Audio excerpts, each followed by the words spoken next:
I খ্যাত ছেলে, এদিকে আয়। জি, আমাকে ডাকছেন?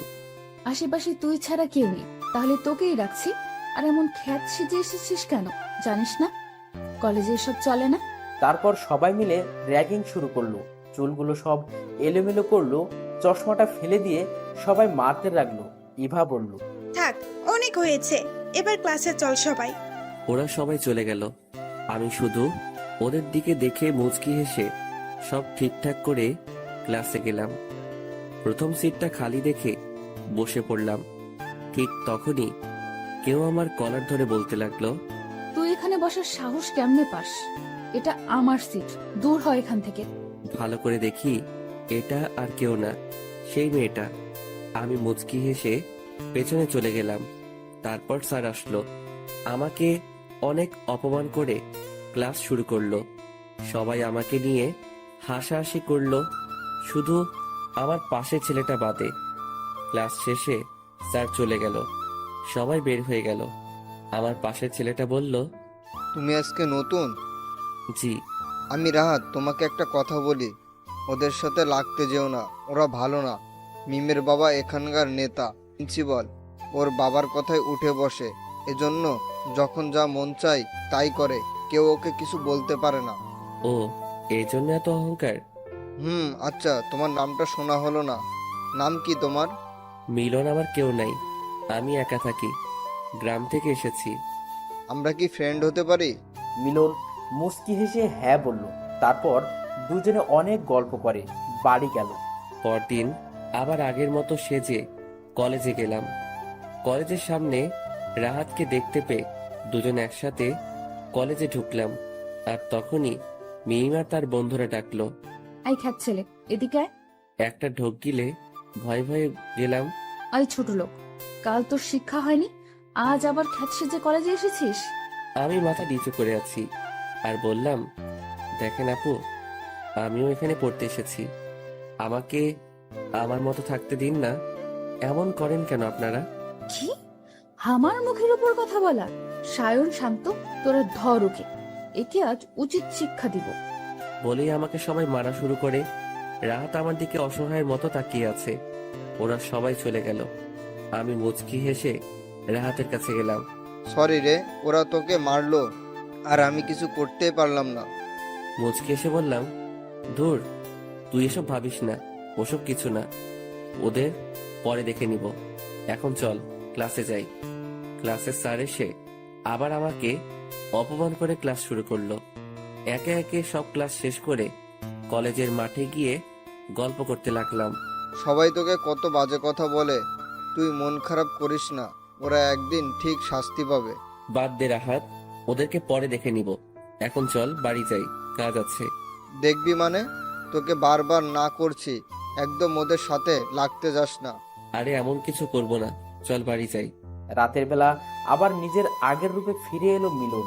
কালো প্যান্ট, কালো জ্যাকেট, মুখে মাস্ক আর চুলে জেল দিয়ে, সাথে রিভলভার নিয়ে বেরিয়ে পড়ে রাস্তায়। এসে তার সামনে কয়েকটা কালো গাড়ি থামে। একজন এসে গাড়ির দরজা খুলে দেয়। রাজু, সব ঠিকঠাক আছে তো? হ্যাঁ ভাই, সব ঠিক আছে। খবর পেয়েছি লোকটা বিদেশে নারী পাচার করে। মিলন মুস্কি হেসে বলল, আজও সঠিক শাস্তি পাবে। গাড়ি এসে একটা বাংলোর সামনে থামলো। চারদিকে ঘন জঙ্গল, ঘরের মাঝে হালকা আলো। চেয়ারে বসা লোকটার সামনে গিয়ে বসলো মিলন আর বলল, নারী পাচার করিস তাই না? আজ তোকে এমন ভাবে মারবো, লোকে তোর লাশটাও দেখে ভয় পাবে। না, আমাকে মারবেন না, আমার ভুল হয়ে গেছে, আমি আর এমন করব না, মাফ করে দিন আমাকে। অসহায়ের মতো বলল লোকটা। মিলন মুস্কি হেসে বলল, মাফ আর আমি? তুই তো ক্ষমা পাবার কোনো রাস্তা রাখিসনি। এই বলে কপালে একটা গুলি করলো। সেটা মাথার পেছন দিয়ে বেরিয়ে গেল। তারপর শরীরের বিভিন্ন অংশ কেটে কাটা জায়গায় মরিচের গুঁড়ো দিতে লাগলো। তারপর আরো কয়েকটা গুলি করে লাশটা থানার সামনে ফেলে চলে গেল। পরদিন সকালে আবারও কলেজে গেল আগের মতোই, খ্যাত সেজে, খুব স্বাভাবিকভাবে, যেন কিছুই হয়নি। কলেজে এসে ক্লাসে ঢুকবো, তখনই মিম ও তার বন্ধুদের ডাক পড়লো। রাগ হচ্ছে খুব, সুযোগ পেলে মেরে হাসপাতালে পাঠাইতাম। এদের এত অহংকার কই থেকে আসে? এই মেয়ে শুধু মেয়ে বলে ছাড় পেয়ে যাচ্ছে। ও এই রাহাতটাকেও আজকে দেখতে পাচ্ছি না। মনে মনে বলে ভাবনা ভরা চেহারা নিয়ে গেলাম ওদের সামনে। আর মিম বলল, কি ভাবছিস? তোর ওই খ্যাত বন্ধুটাকে খুঁজছিস? পাবি না। ওকে তোকে নিয়ে মজা করছিলাম।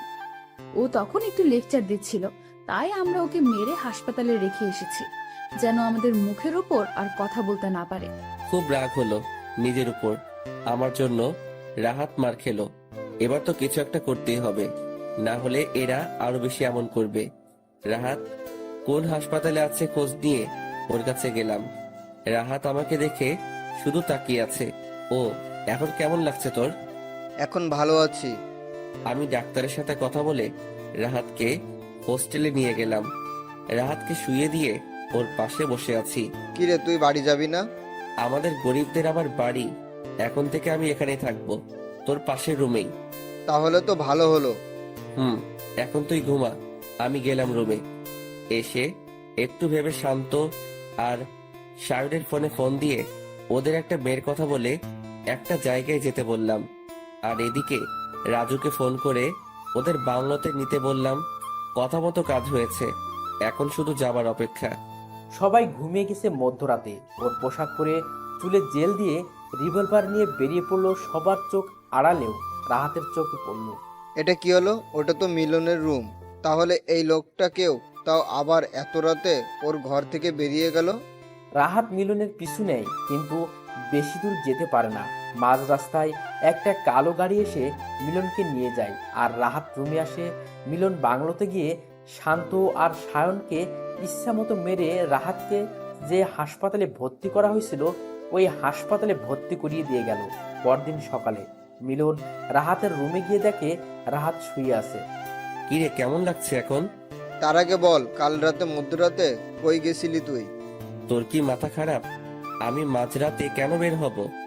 আমি সব দেখেছি। দামি দামি জামা প্যান্ট পরে বেরিয়েছিলি, আর তোর ঘরেও তালা ঝুলছিল, আর মাঝ রাস্তা থেকে একটা কালো গাড়িতে উঠে গেলি।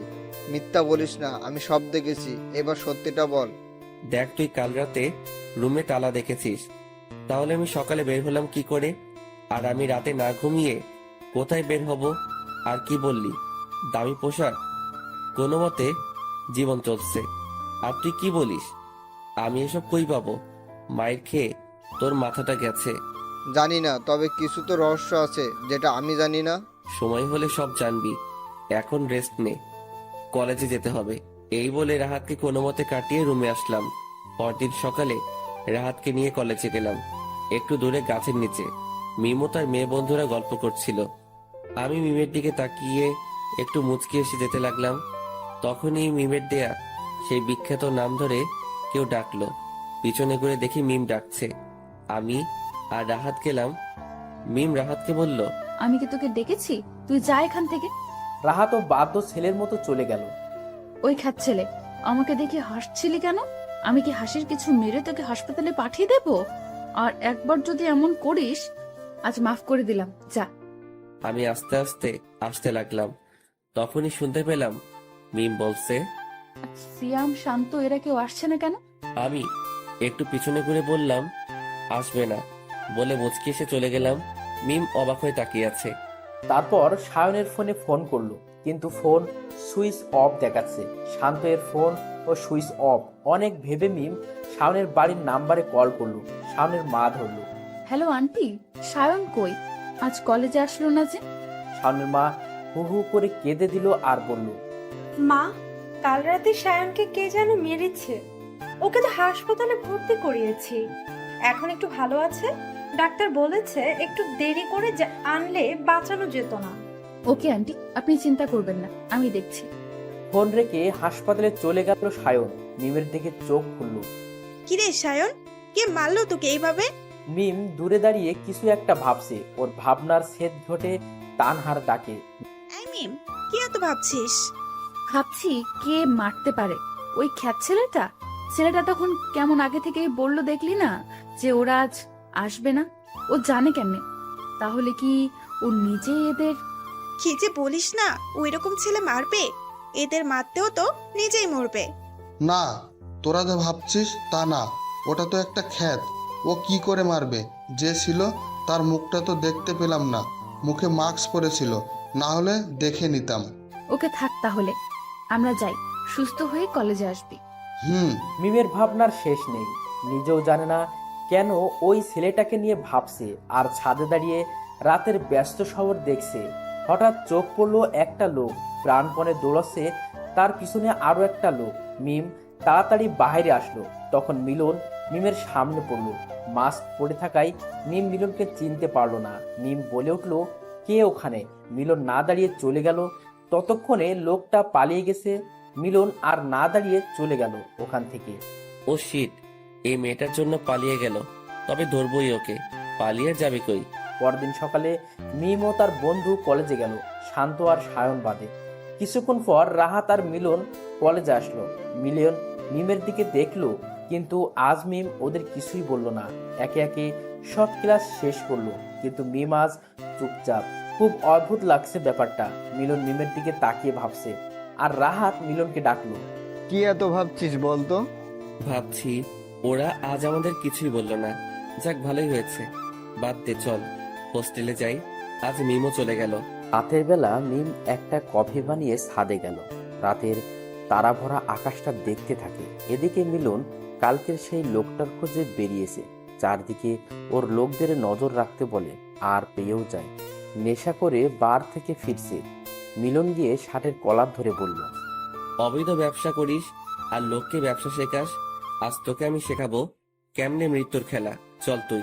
ওকে গাড়িতে তুলে নিয়ে এলো বাংলোতে। এনে একটা চেয়ারে বসিয়ে হাত পা বেঁধে দিল। তারপর মুখে লেবুর রস দিল নেশা কাটানোর জন্য। তারপর চলে গেল। পরদিন সকালে মিলন লোকটার গায়ে গরম পানি ঢেলে দিল। লোকটা চিৎকার করে জেগে উঠল আর বলল, তুই কাজটা মোটেও ঠিক করছিস না, এবার ছেড়ে দে, দেখ তোর কি অবস্থা করি। আহ, এত চিৎকার ভালো লাগে না। এটুকুতে ভয় পাচ্ছিস? যখন তোকে তিলে তিলে মারবো তখন কি করবি? আর তোকে ছেড়ে দেওয়ার জন্য আনিনি, ভয়ঙ্কর মৃত্যু দেওয়া হবে তোকে। মিলন লোকটাকে বেল্ট দিয়ে মারতে লাগলো। তারপর প্রত্যেকটা ক্ষত জায়গায় মরিচের গুঁড়ো লাগিয়ে দিল। আমি সইতে পারছি না, এভাবে মারাচ্ছে, একেবারেই মেরে ফেরো আমাকে। মিলন লোকটার মুখে অ্যাসিড মেরে মাথায় আর বুকে গুলি করলো। লোকটার নিথর দেহ পড়ে রইল মেঝেতে। রাজু লাশটা থানার সামনে ফেলে রেখে আয়, আর কোনো প্রমাণ যেন না থাকে। মিলন চলে গেল ওখান থেকে। পরদিন কলেজে গেল। মিলনকে দেখে রাহাত ডাকলো। মিলন রাহাতের কাছে গিয়ে বসলো। কিরে, কাল কলেজে আসলি না? আবার তোর ফোনটাও বন্ধ, কোথায় গেছিলি? কোথাও না, শরীরটা ভালো লাগছিল না, তাই আসিনি।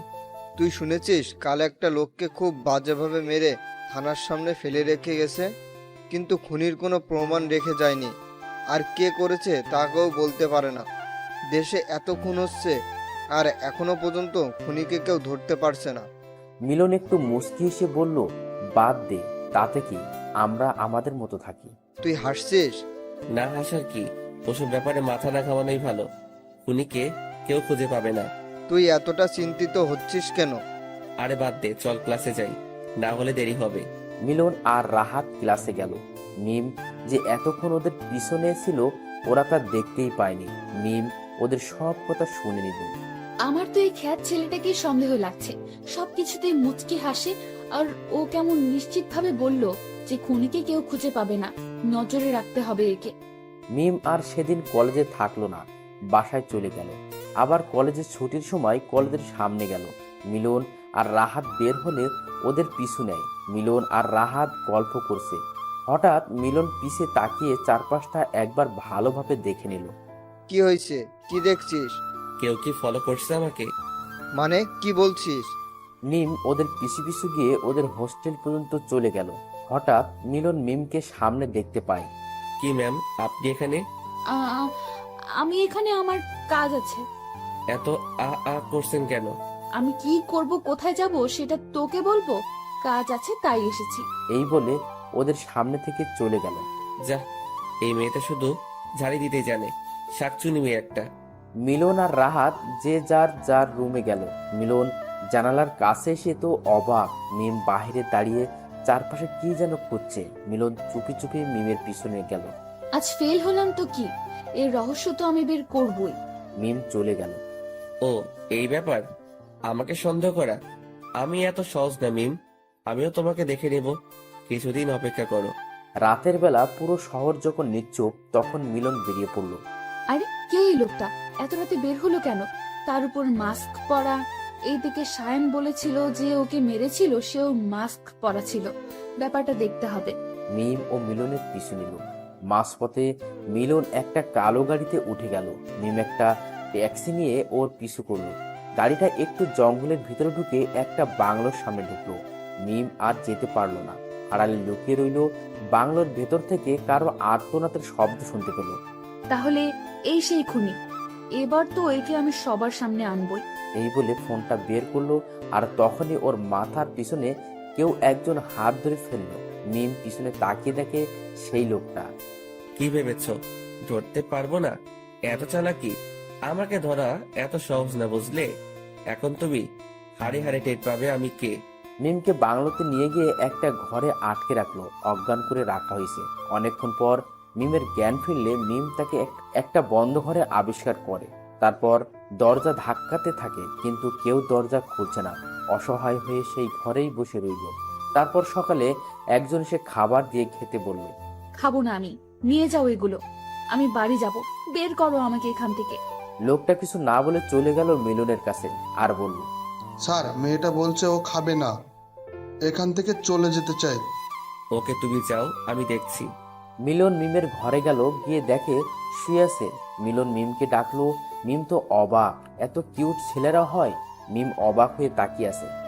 চোখ দিয়ে আমাকে গিলে খাওয়ার দরকার নাই, খাবারগুলো খাও। আমাকে আসছে ভয় দেখাতে। খাবো না। আর আপনি আপনার এই মাস্কটা খুলুন, আমি আপনাকে সবার সামনে আনবই। একটার পর একটা খুন করে যাচ্ছেন আপনি, আর এইভাবে সবার সামনে ঘুরেও বেড়াচ্ছেন। এখন সেটা আর হবে না।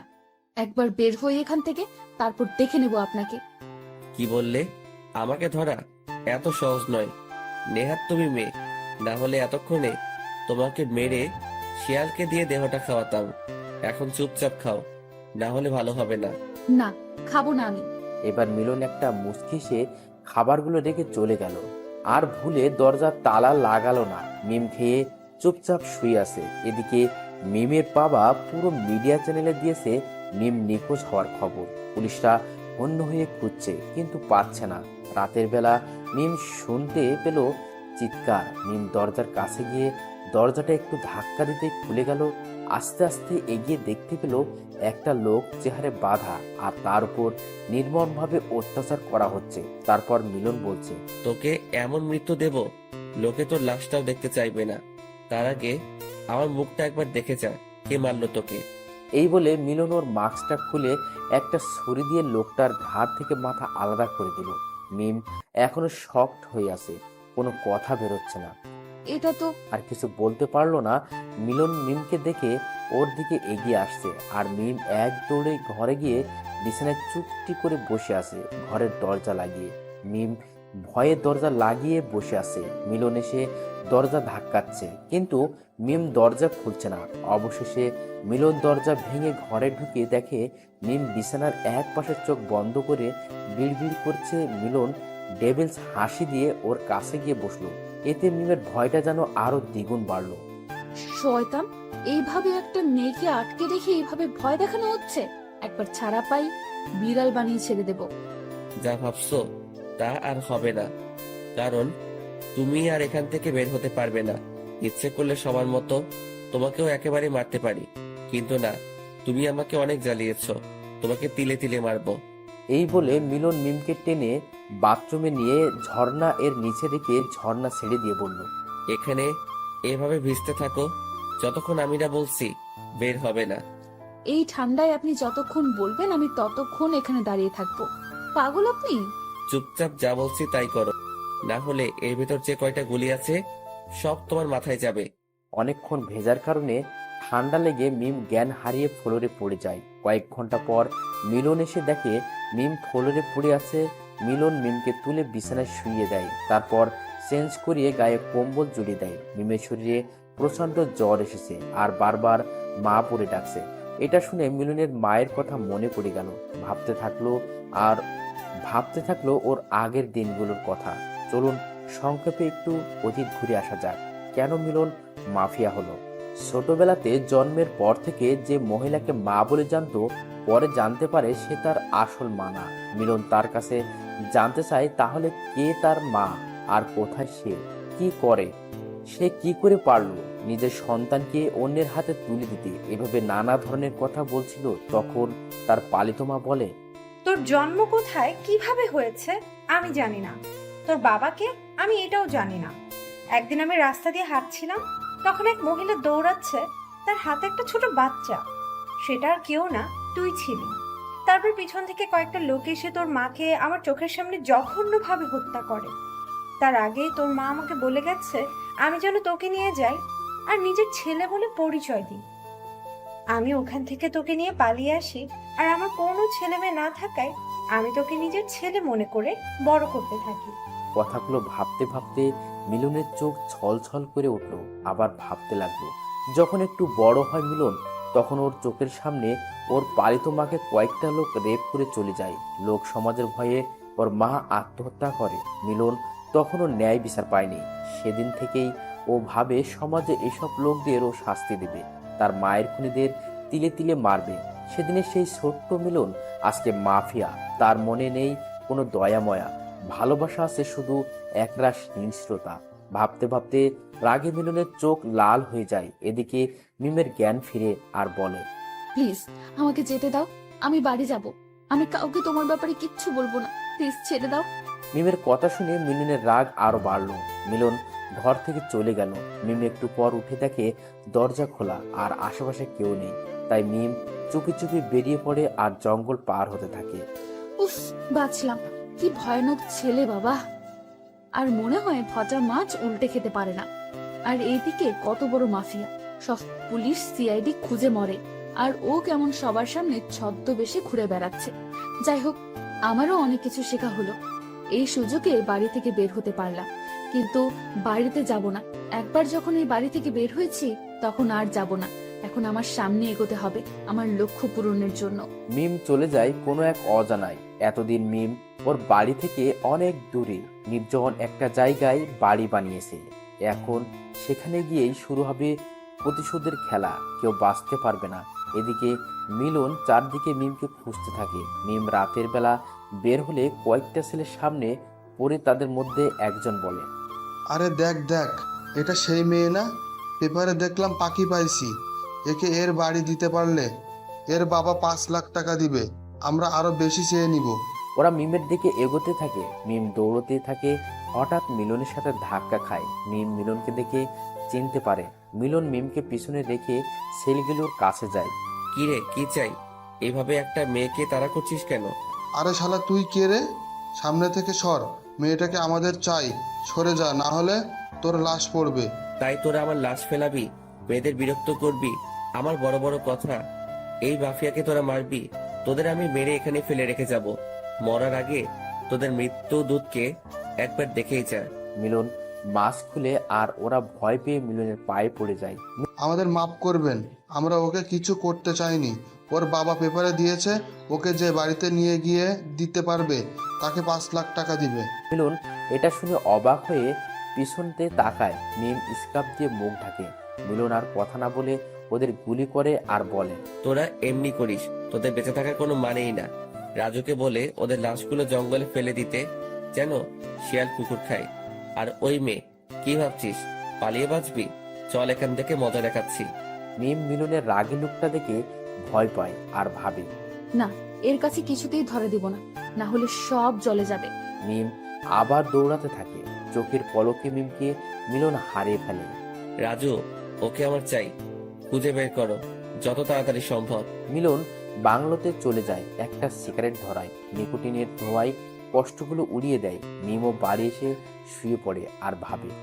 ততটাও খারাপ না, যাই হোক, আমার কি। মিম ঘুমিয়ে পড়ে। পরদিন সকালে ওঠে। জগিং করে কয়েকদিন আর বের হলো না। ভালোভাবে গুলি চালানোর মারপিট সব শিখে নেয়। আজ রাতেই বের হব মা। আমি তোমার খুনিকে মারতে যাচ্ছি, প্রতিশোধ নেবার সময় হয়ে গেছে। আকাশের দিকে তাকিয়ে বলল আর বাইক নিয়ে চলে গেল। বস, পুলিশ আমাদের খোঁজ পেয়ে গেছে, ওরা এদিকে আসছে, এখন কি হবে? মিলন নিকোটিনের ধোঁয়া ছেড়ে বলে, কি খুব চালাক ভাবিস নিজেকে? পেছন দিক দিয়ে ছুরি মারবি আর আমি বুঝতেও পারবো না? এটা কেমনে সম্ভব? এত সহজে মাফিয়া হয়নি, বুঝলি? তুই বেইমানি করেছিস। বেইমানিদের আমার কাছে কোনো মাফ নেই। মিলন বাকি গার্ডদের বলে ওকে ক্রস ফায়ার করতে। ওরা ওকে মারে, নিমিষে রক্ত দিয়ে ভেসে যায়। পুরোটা বাহিরে পুলিশ এসে গেছে। পুলিশটা সিগন্যাল দিচ্ছে। একটা পুলিশ বাড়ির ভিতরে ঢোকে, মিলনের দিকে গুলি তাক করে আর বলে, সবাই হাত ওপরে তোল, অনেক জ্বালাছিস, এখন জেলে গিয়ে পচে মরিস। মিলন মুচকি হেসে পাটা একটু তুলে লাইটে গুলি করে রুমটা অন্ধকার হয়। আর এই সুযোগে গোপন দরজা দিয়ে সবাই পালিয়ে যায়। সবাই জঙ্গলে লুকিয়ে পড়ে, কিন্তু মিলন আলাদা রাস্তায় যায়। পুলিশরা আবার মিলনকে ঘিরে ফেলে আর বলে, বাকিদের পায়নি তো কি, কান টানলে মাথা আসে। মিলন চুপ করে আছে, চারদিকে দেখছে। অফিসার এসে মিলনের মাথায় একটা মারে, কয়েকটা পুলিশও মারে। মিলন চিৎকারও করছে না, দেখে ওরা আরো জোরে জোরে মারে। মাফিয়া এখন আমি দেখাবো তোকে। অফিসার গুলি চালালো, মিলন একটু সরে গেল। গুলিটা ওরা হাতেই লাগলো। ওই পথ দিয়ে মিম যাচ্ছিল, হঠাৎ দেখতে পাই কয়েকটা লোক একজনকে মারছে। মিম সামনে এগিয়ে যায় আর দেখে, আরে এ তো এত বড় মাফিয়া, ধরা পড়লো কিভাবে? সাহায্য করতে হবে আমাকে। মিম মাস্কটা পরে, হাতে রিভলভার নিয়ে অফিসারকে তাক করে একটা গুলি করে। গুলি চালাতে এগিয়ে যায় আর কয়েকজন পুলিশ। এগিয়ে আসলেও তাদের মিম মারে আর মিলনের হাত ধরে দৌড়ায়। মিলনকে বাইকের পেছনে বসিয়ে বাইক স্টার্ট দেয়। অনেক জোরে বাইক চালিয়ে এক নিমেষেই সবার চোখের আড়ালে হারিয়ে যায়। একটু দূরে গিয়ে বাইক থামিয়ে মাস্কটা খুলে মিলনকে বলে, আমাকে শক্ত করে ধরুন, না হলে পড়ে যাবেন। মিলন মিমকে ধরে। মিলন অবাক হয়ে মিমকে দেখছে। মিম বাড়ি ফিরে গিয়ে মিলনের হাত ব্যান্ডেজ করে দেয়। মিলনের হাত ব্যান্ডেজ করেছে। মিলন শুধু মনে মনে ভাবছে, এই মেয়ে কেমনে সবার মধ্যে দিয়ে নিয়ে আসলো? আর একে তো খুঁজছে, তার মানে কি ও লুকিয়ে আছে? না, আমাকে সতর্ক থাকতে হবে। মিলনের ধ্যান ভাঙে মিমের ডাকে। কি এত ভাবছেন? খেয়ে নেন, আমি আপনাকে কোনো শাস্তি দিব না। আমি আপনার মতো না। ঘুমিয়ে পড়ুন। আমি খাবো না, তুমি খাও, খিদে নেই আমার। ও, বুঝতে পারছি, হাতটাই তো মনে হয় ব্যথা। ওকে, আমি খাইয়ে দিচ্ছি। অনেকক্ষণ না খেয়ে থাকায় খিদেও পেয়েছে, তাই কথা না বলে চুপচাপ খায়। খাওয়া শেষে মিম প্রশ্ন করে, আচ্ছা আপনি এত বড় মাফিয়া, সবার মাঝে ঘুরে বেড়ান, আর এভাবে আটকা পড়লেন কেন? সবচেয়ে বড় কথা, এই জগতে নামলেন কেন? পড়াশুনো করে তো নিজের জীবন গুছিয়ে নিতে পারতেন। মিলন মিমের কথা শুনে আগের কথা মনে পড়ে যায় আর অনেক রাগ হয়। মিম সেটা বুঝতে পারে। এই মেয়ে, তোকে আমি এত কথার জবাব দিতে রাজি না, বুঝলি?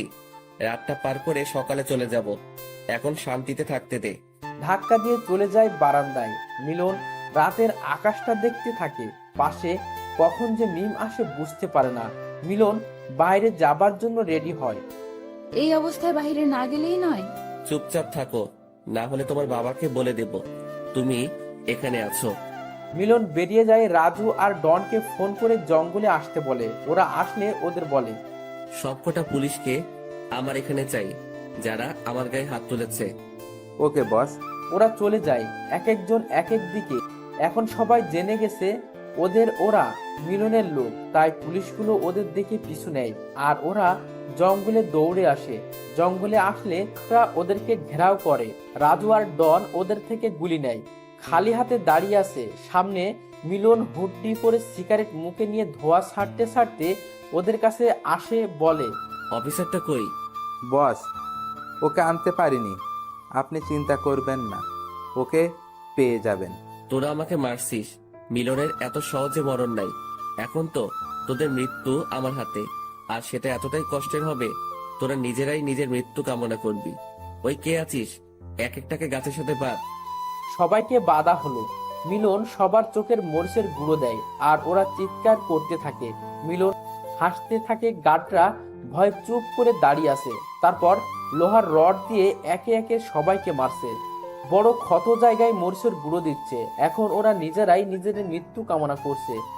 এই ক্রসফায়ার কর এদের। ওরা সবাইকে মেরে দেয়। মিলন রক্তাক্ত শরীর নিয়ে যায় মিমের বাড়ি। মিম তো মিলনকে দেখে অবাক, ভয়ে কিছু বলছে না, কারণ মিলন এখনো অসম্ভব রেগে আছে।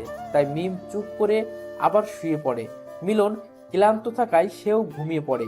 মিম সকালে উঠে দেখে মিলন এখনো ঘুমাচ্ছে। খুব মায়াবী লাগছে ওকে, হয়তো ওর প্রতি দুর্বল হচ্ছে। ধুর, কি ভাবছি এসব? আমার এসব মানায় না। হঠাৎ মিম বাইরে গুলির শব্দ শুনতে পায়। এ কি, এখানে কে আসতে পারে? এইটা অসম্ভব, এই ঠিকানা তো কারো জানার কথা না। মিম জানালা দিয়ে দেখে কয়েকজন লোক গুলি তাক করে দাঁড়িয়ে আছে। মনে হয় কেউ বের হলে তাকে সাথে সাথে মরতে হবে। মিম দ্রুত মিলনকে ডাকে আর দেখায় ওদের। দুজনে খুব চিন্তায় আছে, কি করা যায়। এদিকে বাইরে আবার গুলির শব্দ। কেউ একজন চিৎকার করে বলছে, এই মাফিয়ার বাচ্চা, বের হ বলছি, আমি জানি তুই এখানেই আসিস। মিলন বুঝতে পারে যে ওরা ওকে মারতে এসেছে। মিলন বলে, তোমার প্রয়োজনীয় জিনিসগুলো একটা ব্যাগে নাও। কাল দেখেছি পেছনের জঙ্গলের দিকে দরজা আছে, ওই দিক দিয়ে বের হয়ে যাব। মিম তাড়াতাড়ি কয়েকটা জামা আর রিভলভার নিয়ে নেয়। মিলনের যেহেতু এখনো কিছু নেই, তাই ও শুধু পিস্তল নিল। বাইরে থেকে দরজা ধাক্কানোর আওয়াজ আসছে। ওরা চুপি চুপি বেরিয়ে যায়, জঙ্গলের দিকে দৌড়তে থাকে। এদিকে লোকগুলো দরজা ভেঙে ভেতরে ঢুকে পরে কাউকে দেখতে পেল না। পুরো বাড়ি তন্ন তন্ন করে খোঁজে, দেখে জঙ্গলের দিকে দরজা খোলা। তার মানে ওরা এদিক দিয়েই পালিয়েছে। ওই চল সবাই। সবাই দৌড়াচ্ছে, মিলন আর মিম।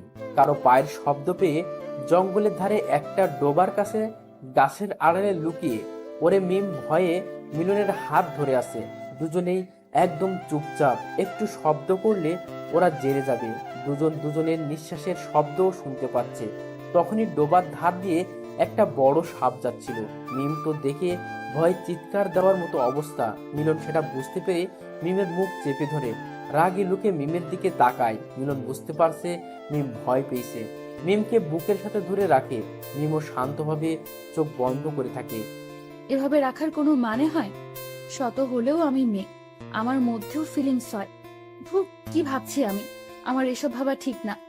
আর এর মনে তো দয়া বলতে কিচ্ছু নেই। সুযোগ পেলে আমাকেও যে কি করবে, তার চেয়ে ভালো চুপচাপ থাকি। মনে মনে বলছে মিম। এদিকে ওরা প্রায় কাছাকাছি। ওদের মধ্যে কেউ একজন বলল, বস, ওরা মনে হয় জঙ্গলে নেই, পালিয়েছে। চলুন অন্যদিকে খুঁজি। হ্যাঁ চল, খুঁজে তো বের করবই, কুচি করব ওকে। ও আমার ভাইকে মেরেছে, চল এখান থেকে। ওরা চলে যায়। মিলন মিমের উপর রাগ ঝাড়তে থাকে। এই মেয়ে পাগল তুমি?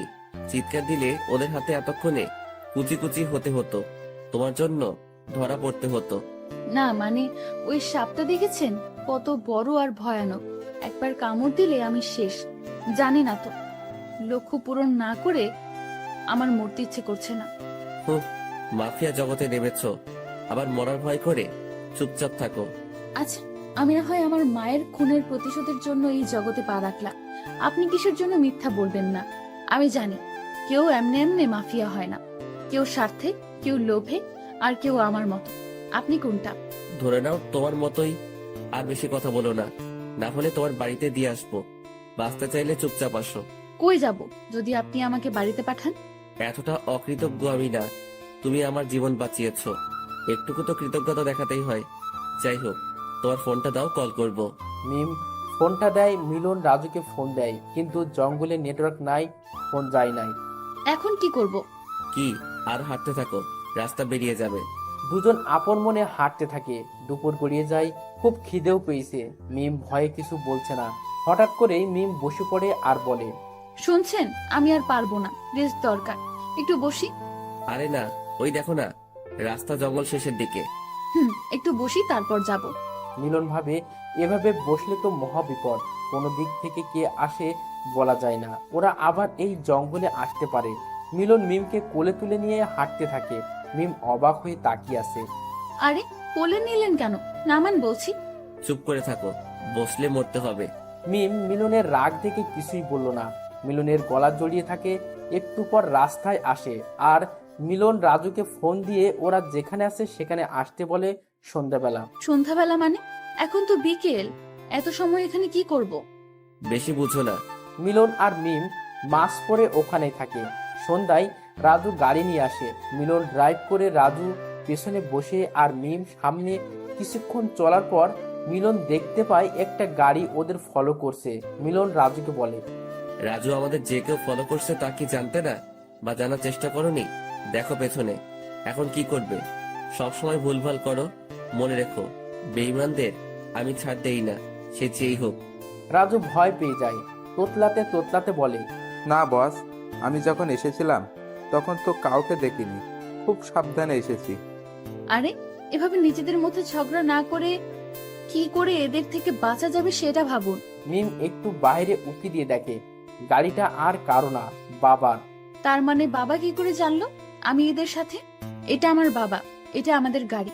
কি তোর বাবা? Oh no. মিলন রেগে জোরে গাড়ি চালায়, সবাই ভয়ে কাঁপছে, এত স্পিড নিয়ে চালাচ্ছে যে কোনো সময় দুর্ঘটনা ঘটে যেতে পারে।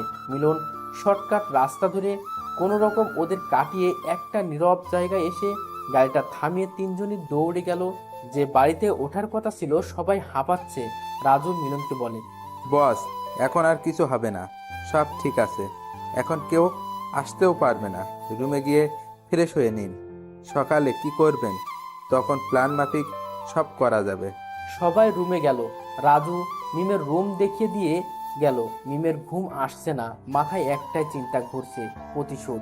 সকালে ঘুম থেকে উঠে মিম নাস্তা বানিয়ে নেয়, সবাই খায়। মিম মিলনকে বলে, আচ্ছা বের হব আমি আজ রাতে, আমার হাতে সময় নেই, যা করার তাড়াতাড়ি করতে হবে। মিলন ভরু কুচকে বলে, যাই করো, তোমার জন্য যেন কোনো বিপদ না হয়, আর নিজেও সেফে থাকবে। দিনটা কেটে যায়। মিম রাতে বেরিয়ে পড়ে, নিজের বাড়ির ডুপ্লিকেট চাবি দিয়ে ঢোকে। আস্তে আস্তে ওর বাবার ঘরে যায় আর মাথার কাছে পিস্তল ধরে চিৎকার করে মিমের বাবার ঘুম ভেঙে যায়, অবাক হয়ে যায় এভাবে কাউকে মাথার কাছে গুলি ধরতে দেখে। ভয়ে তোতলাতে তোতলাতে বলে, কে তুমি? এভাবে একজনের ভয় দেখানোর মানে কি? ছলনাময়ী অনেক হয়েছে, আজ আমি আমার মায়ের খুনের প্রতিশোধ নিব। যতটা নির্মম ভাবে মেরেছিস তার চেয়ে বেশি কষ্ট দিয়ে মারবো তোকে। কি ভেবেছিস আমি জানতে পারবো না? আমি সব জেনে গেছি। এটাও জানি তুই আমার বাবা না, আমার চাচা। আমার মাকে খুন করেছিস এসব সম্পত্তির জন্য। আফসোস, তোর সম্পত্তি ভোগ করতে পারবি না। কি বলছো মিম তুমি? আমি তোমার মাকে মারিনি। তোমার মাকে মেরেছে জানো? দেখো, এই ছেলেটা মেরেছে। এ একটা বড় মাফিয়া, এর সাথে তোমার বাবার শত্রুতা ছিল, তাই এ তোমার পরিবারকে শেষ করার পরিকল্পনা করে। তোমার বাবা দুর্ঘটনায় মারা যায় আর তোমার মাকে এ মেরেছে। আর আমি তোমাকে নিয়ে পালিয়ে আসি, তোমাকে কোলে পিঠে করে মানুষ করি, আর আজ তুমি আমার দিকে আঙুল তুলছো? ছি! মিস্টার হাসান সব এমনভাবে গুছিয়ে বলল যেন আগে থেকে জানতো এমনটা হওয়ার কথাই ছিল। মিম তো কিছু বলতে পারছে না। ছবিটা যে আর কারো না, মিলনের। কাকে বিশ্বাস করবে মাফিয়া? মিলনকে না তার চাচাকে? মিলন তো সত্যি অনেক বড় মাফিয়া, মারতেও পারে। আর এ তো আমার চাচা, বড় চাচা, আমাকে মিথ্যা বলবে না। মিম, তুমি আমার বাড়ি থেকে বেরিয়ে যাও, তোমার মতো মেয়ে দরকার নেই। আর যদি এসব ভাবনা ছাড়তে পারো তবে ফিরে এসো আমার আগের মিম হয়ে। মিম নিশ্চয়ই বেরিয়ে যায়। মিস্টার হাসান হাসছে, তুমি একটা বাচ্চা মেয়ে মিম, তুমি কি না মারবে আমাকে? যাও, এখন দুই মাফিয়ার যুদ্ধ করো। হা হা হা। মিম একটা ব্রিজের উপর গিয়ে দাঁড়ায় আর ভাবতে থাকে, মিমের বাবার সাথে কি সম্পর্ক থাকতে পারে যার জন্য ও আমার মাকে এত নির্মমভাবে মারলো? জবাব তো ওকে দিতেই হবে, সাথে মরতেও হবে।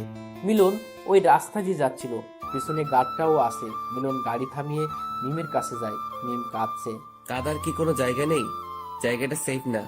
যার জন্য বের হয়েছিলে কাজ শেষ হয়েছে না বাকি আছে? আমি কি হেল্প করব?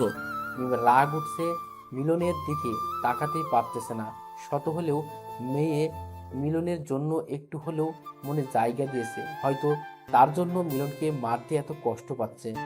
কি হয়েছে? আমার দিকে তাকাও, কি হয়েছে বলো, আমি সমাধান করার চেষ্টা করব। মিম মিলনের দিকে এক নজর তাকিয়ে পকেট থেকে পিস্তল বের করে, মিলনের বুকে দুটো গুলি করে। মিলন মিমের দিকে এখনো তাকিয়ে আছে, মুখ দিয়ে একটাই আওয়াজ বের হয়, কেন করলে মিম? কি আমার অপরাধ? মিম ব্রিজ থেকে ধাক্কা দিয়ে ফেলে দেয় আর চিৎকার করে কাঁদতে থাকে। মিমের পাশে রাজু এসে হাসতে থাকে আর বলে, মিম ম্যাম, আপনি এতদিনে আমার মনের আশা পূরণ করলেন। আমার কতদিন প্ল্যান ছিল ওই শয়তানটাকে মারার, পাচ্ছিলাম না। এখন ওর সব সম্পত্তি আমার। মিম অবাক হয়ে রাজুর কথা শুনছে। তার মানে রাজু বেইমানি করতে যাচ্ছিল? রাজু দেরি না করে চলে যায় গার্ডদের নিয়ে। মিম ওখানে দাঁড়িয়ে কাঁদতে থাকে আর বলে, মা, আমি তোমার প্রতিশোধ নিয়েছি। নিজের অনুভূতিটা বিসর্জন দিয়ে রাজু সব গার্ডদের নিয়ে চলে যায়। মিমও চলে যায়। কাঁদতে কাঁদতে প্রত্যেকটা নিউজ চ্যানেলে দেখাচ্ছে, দেশের সবচেয়ে বড় মাফিয়া অবশেষে খুন হলো কোন এক মুখোশধারীর কাছে। কে এই মুখোশধারী যে এই অসাধ্য সাধন করলো? সে যেই হোক না কেন, তাকে আন্তরিকভাবে জানাই আমাদের সকলের শুভেচ্ছা। সেদিনের পর থেকে মিম নিজেকে গুটিয়ে নেয়, নিজের মনে ভাবতে থাকে। কিছু একটা ভুল হয়েছে। এভাবে মিলনকে খুন করা ঠিক হলো না। হয়তো এমন সত্যি আছে যেটা আমি জানি না। আমি কেন সত্যিটা যাচাই করলাম না? আমি যখন সত্যিই একা থাকতে পারছি না। মনে মনে যে আমি তোমাকে ভালোবাসি, জানি তুমি কোনোদিন ফিরবে না, কারণ আমি নিজের হাতে তোমাকে শেষ করেছি। এদিকে রাজু মিলনের সব সম্পত্তি নিজের নামে করে নেয়। এখন মিলনের পুরো গ্যাংটা রাজু চালায়। খুশি মনে আর বলতে থাকে, কি হলো তোর মাফিয়া? তুই আমাকে হুকুম করতি, আজ দেখ আকাশের তারা হয়ে দেখছিস, কিন্তু কিছু করতে পারছিস না। তোর সাম্রাজ্য এখন আমার। দেখবি এখন আমি হব এই দেশের মাফিয়া। লোকে আমাকে দেখে ভয় পাবে। এদিকে রেহানা তাদের ছেলেকে নিয়ে ব্যস্ত হয়ে পড়েছে। আজ 8 মাস পর তাদের ছেলে একটু একটু করে নড়ছে। রেহানা বেগম ডাক্তারকে ডাকে, রোহান সাহেবকে খবর দেয়। ডাক্তার চেক আপ করে বলে, আপনারা বিচলিত হবেন না, রোগী এখন সুস্থ আছে, রোগীকে একা থাকতে দিন, উনি সুস্থ হবেন। রোহান সাহেব বাইরে গেলেন ডাক্তারের সাথে কথা বলতে। রেহানা বেগম তার ছেলের পাশে বসেন। বাবা, তুই জেগে উঠেছিস? উঠ বাবা, দেখ আমি তোর মা। একবার মা বলে ডাক আমাকে, কথা বল আমার সাথে। তুই আমার ছেলে, আজ থেকে তোর নাম দিলাম আবির। তুই আমার আবির। আবির শুধু ভাবছে, কি থেকে কি হলো কিছুই বুঝতে পারছি না। এরা কারা? আমাকে আবির ডাকে কেন? আপনারা কারা? আমি এখানে থাকবো না, অনেক কাজ আছে, আমার যেতে দিন। আমাকে আমার এই পৃথিবীতে কেউ নেই, আমি একা। আমি এখানে কি করে এলাম জানি না, তবে আমাকে সুস্থ করার জন্য আপনাদের ধন্যবাদ। এ কি, উঠতে পারছি না, শরীরে এত ব্যথা কেন? আহ, তুমি এখনো পুরোপুরি সুস্থ নও। সুস্থ হও, তোমাকে সব জানানো হবে। ডাক্তার বলেছে উত্তেজিত না হতে, রেস্ট করো। রেহানা, তুমি ওর খেয়াল রেখো, কোনো সমস্যা হলে আমাকে বলবে। আমি গেলাম। কয়েকদিন আবির পুরোপুরি সুস্থ হয়ে যায় রোহানা বেগমের যত্নে। আবিরকে ছেড়ে দেওয়া হয়। রোহানা বেগম আবিরকে বাড়িতে নিয়ে যায়, খাইয়ে দেয়। রাতে আবির বের হবার জন্য তৈরি হয়। রুম থেকে বেরিয়ে ওদের দুজনকে দেখতে পায়। রোহানা বেগম বলে, রাতে কোথায় যাচ্ছ? তুমি রুমে যাও এখন। ওহ, আমি কতবার বলবো আমি আপনাদের ছেলে না। আমার আসল পরিচয় জানলে নিজেরাই আমাকে বের করে দিবেন, তাই আগেই চলে যাচ্ছি। দেখো বাবা, তোমাকে আমরা নিজের ছেলের মতো করে এতদিন দেখেছি। তুমি কি জানো তুমি 7টা মাস কোমায় ছিলে? তোমাকে আমরা নদীর ধারে পাই, রক্তাক্ত শরীর নিয়ে। জ্ঞান ছিল না তোমার। আমরা নিজের ছেলে মনে করে বাঁচিয়েছি। অনেক আগে আমরা আমাদের ছেলেকে হারিয়েছি। আর এখন তুমিও যদি যেতে চাও, যেতে পারো আবির। আবির বলে ডাকবেন না, খুব রাগ হয় আমার। আমার একটা নাম আছে, সেই নামে ডাকবেন। আমার নাম মিলন। আমি এ দেশের মাফিয়া। কেউ একজন আমার সাথে বেইমানি করে আমাকে মেরেছে, শাস্তি তো তাকে পেতেই হবে। ছাড়বো না আমি তাকে, যেখানে থাকুক খুঁজে বের করবই। মিলনের কথা শুনে রোহান সাহেব আর রোহানা বেগম অবাক হয়। যাকে নিজেদের ছেলে মনে করলো সে কিনা দেশের মাফিয়া। তাহলে সেদিন নিউজ চ্যানেলে এর মৃত্যুর খবর বলেছিল। মিলন নিজের রাগ কন্ট্রোল করে বলে, আপনি চিন্তা করবেন না, আমি আপনাদের কোনো ক্ষতি করব না। আর আপনি তো আমাকে মায়ের মতন আদর করেছেন, আজ থেকে আমি আপনাকে মা বলেই ডাকবো। কিন্তু আপনাকে বাবা বলতে পারবো না, বাবা নামটাকে আমি সহ্য করতে পারি না। তো আমি আসছি, কিছু কাজ আছে। তুমি চিন্তা করো না, আমার কিছু হবে না। রোহানা বেগম মিলনকে জড়িয়ে ধরে কাঁদে আর বলে, বাবা, তুই যেই হ, তুই আমার ছেলে, তোর কোনো ক্ষতি হবে না। মায়ের দোয়া যে তোর সাথে। মিলন মুচকি এসে বেরিয়ে যায়। মিম কয়েকদিন পর পর চলে আসে সেই ব্রিজে যেখানে মেরেছিল নিজের ভালোবাসাকে। আজও এসেছে। আর মিলনও চলে যায় সেখানে যেখান থেকে ওর স্বপ্নের শেষ হতে চলেছিল। সেখানে গিয়ে দেখে একটা মেয়ে অঝরে কাঁদছে। মিলন একটু কান খাড়া করে শুনতে পায়, তুমি তো আকাশের তারা হয়ে গেছো, দেখতে পাও আমাকে? আমাকেও নিয়ে যাও, আমি একা থাকতে পারছি না। ভালোবাসি তোমাকে, জানি না কেন মারলাম আমি, সত্যি না জেনে। আর সেই সত্যি আজও আমার কাছে অজানা। মিম এখানে, ভালোবাসো তোমায়, তো শাস্তি পেতে হবে। তিলে তিলে মারবো তোমাকে, বেইমান একটা। মিলন পেছন থেকে বলে, তোমার ভালোবাসা দরকার নেই, বেইমান তুমি একটা, তার শাস্তি তোমাকে পেতেই হবে। আমি ফিরে এসেছি। মিম আশেপাশে তাকিয়ে দেখে কেউ নেই। কে ছিল তাহলে? কে বলল কথাটা? এটা তো মিলনের গলা। তবে কি ও সত্যিই ফিরে এসেছে? কিন্তু কিভাবে সম্ভব? আমি যে নিজের হাতে ওকে। মিলন চলে যায় তার নিজের এলাকায়, খোঁজ খবর নেয়, বেশি কিছু জানতে পারে না। চলে যায় বাড়িতে, নিজের ঘরে গিয়ে ভাঙচুর করে। শব্দ শুনে রোহানা বেগম আসে। কি হয়েছে? কি করছিস? চুপ কর। মা, আমি কি করে শান্ত থাকি? বেইমানি করলো আমার সাথে। যাদের আমি এই সমাজে সম্বল করে দিয়েছি, আজ সবাই আমার সাথে বেইমানি করলো। কারো রেহাই হবে না। তুই জানো মা, আমার বাড়ি দারোয়ান কাকা আমার বিরুদ্ধে আজ ওর জন্য কি না করিনি। সত্যি আমার কেউ নেই। তুমি যাও, আমি ঠিক আছি, একদম ঠিক আছি। রেহানা বেগম মিলনের রাগ দেখে আর কিছু না বলে চলে যায়। মিলন 1 ঘন্টা ধরে শাওয়ার নিয়ে নিজের রাগ কন্ট্রোল করে রুমে এসে শুয়ে পড়ে। পরের দিন মিলন সারাদিন উঠে না শুয়েই থাকে। রেহানা বেগম এসে অনেক ডাকাডাকি করে, তবুও ওঠে না।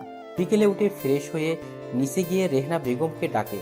রেহানা বেগম ছেলের ডাক শুনে আসে তাড়াতাড়ি, মিলনকে খেতে দেয়। মিলন খেয়ে মায়ের থেকে বিদায় নিয়ে বেরিয়ে পড়ে। হঠাৎ একটা ছেলের সাথে ধাক্কা খায় মিলন। দেখতে পায় ছেলেটি আর কেউ না, রাহাত। এতদিন পর রাহাতকে পেয়ে মিলনের আহ্লাদের শেষ নেই। কিন্তু রাহাত অবাক, শুনেছিল মিলন মারা গেছে। মিলন দেখতে পায় কয়েকটা গার্ড তাদেরকে ঘিরে আসে। মিলন মাস্কটা পরে নেয়, রাহাতকে পেছনে রেখে সুযোগ বুঝে একজনের হাতে লাথি মারে। সে পড়ে গেলে গুলেটা নিয়ে একে একে সবাইকে মারতে থাকে। রাহাত শুধু তাকিয়ে দেখছে। এটা কি সেই মিলন যে কিনা এতটা হাবাগোবা ছিল? সে এত নিষ্ঠুরভাবে কেমনে মারতে পারছে সবাইকে? মেরে মিলন রক্তাক্ত শরীর নিয়ে রাহাতের সামনে যায়। রাহাত তোতলাতে তোতলাতে বলে, কে তুমি? ওদের এভাবে মারলে কেন? মিলন রাহাতকে জড়িয়ে বলে, তুই আমার এত কাছের বন্ধু, পারলি আমাকে ভুলে যেতে? আমি মরিনি, আবার ফিরে এসেছি প্রতিশোধ নিতে। আমাকে কেউ মারতে পারবে না আল্লাহ ছাড়া। এবার বল, ওরা তোকে তাড়া করছিল কেন? কলেজে তুই সবসময় আমার সাথে থাকতি। তুই জানিস রাজু ভাই তোর সাথে বেইমানি করেছে? আমাকে সব বলেছে। ওদের সন্দেহ তুই বেঁচে আছিস। কাল রাতে কে একজন নাকি তোর মতো কাউকে দেখেছে, তাই ওরা আমাকে তুলে নিয়ে যায়। আমি কোনো মতে ওখান থেকে পালিয়ে আসি। শেষমেশ রাজুও আমার সাথে এমন করলো। শাস্তি তো ও পাবেই। সামান্য সম্পত্তির জন্য বেইমানি। রাহাত, তুই কোনো টেনশন করিস না। তুই আমার সাথে চল। আমি যেখানে থাকি তুইও সেখানে থাকবি। আজ থেকে তুই আমার ভাই। যাওয়ার পথে সেই ব্রিজে থেমে যায়। দুজনে গল্প করতে থাকে। হঠাৎ রাহাত দেখতে পায় মিমকে। রাহাত মিলনকে বলে, দেখ ভাই মিম, সবাই তো ভাবছে ও মরে গেছে। আজ 1 বছর হলো, আজও কেউ ওর খোঁজ পায়নি। এ সত্যি মিম তো নাকি ভূত? আরে না, এটা মিম।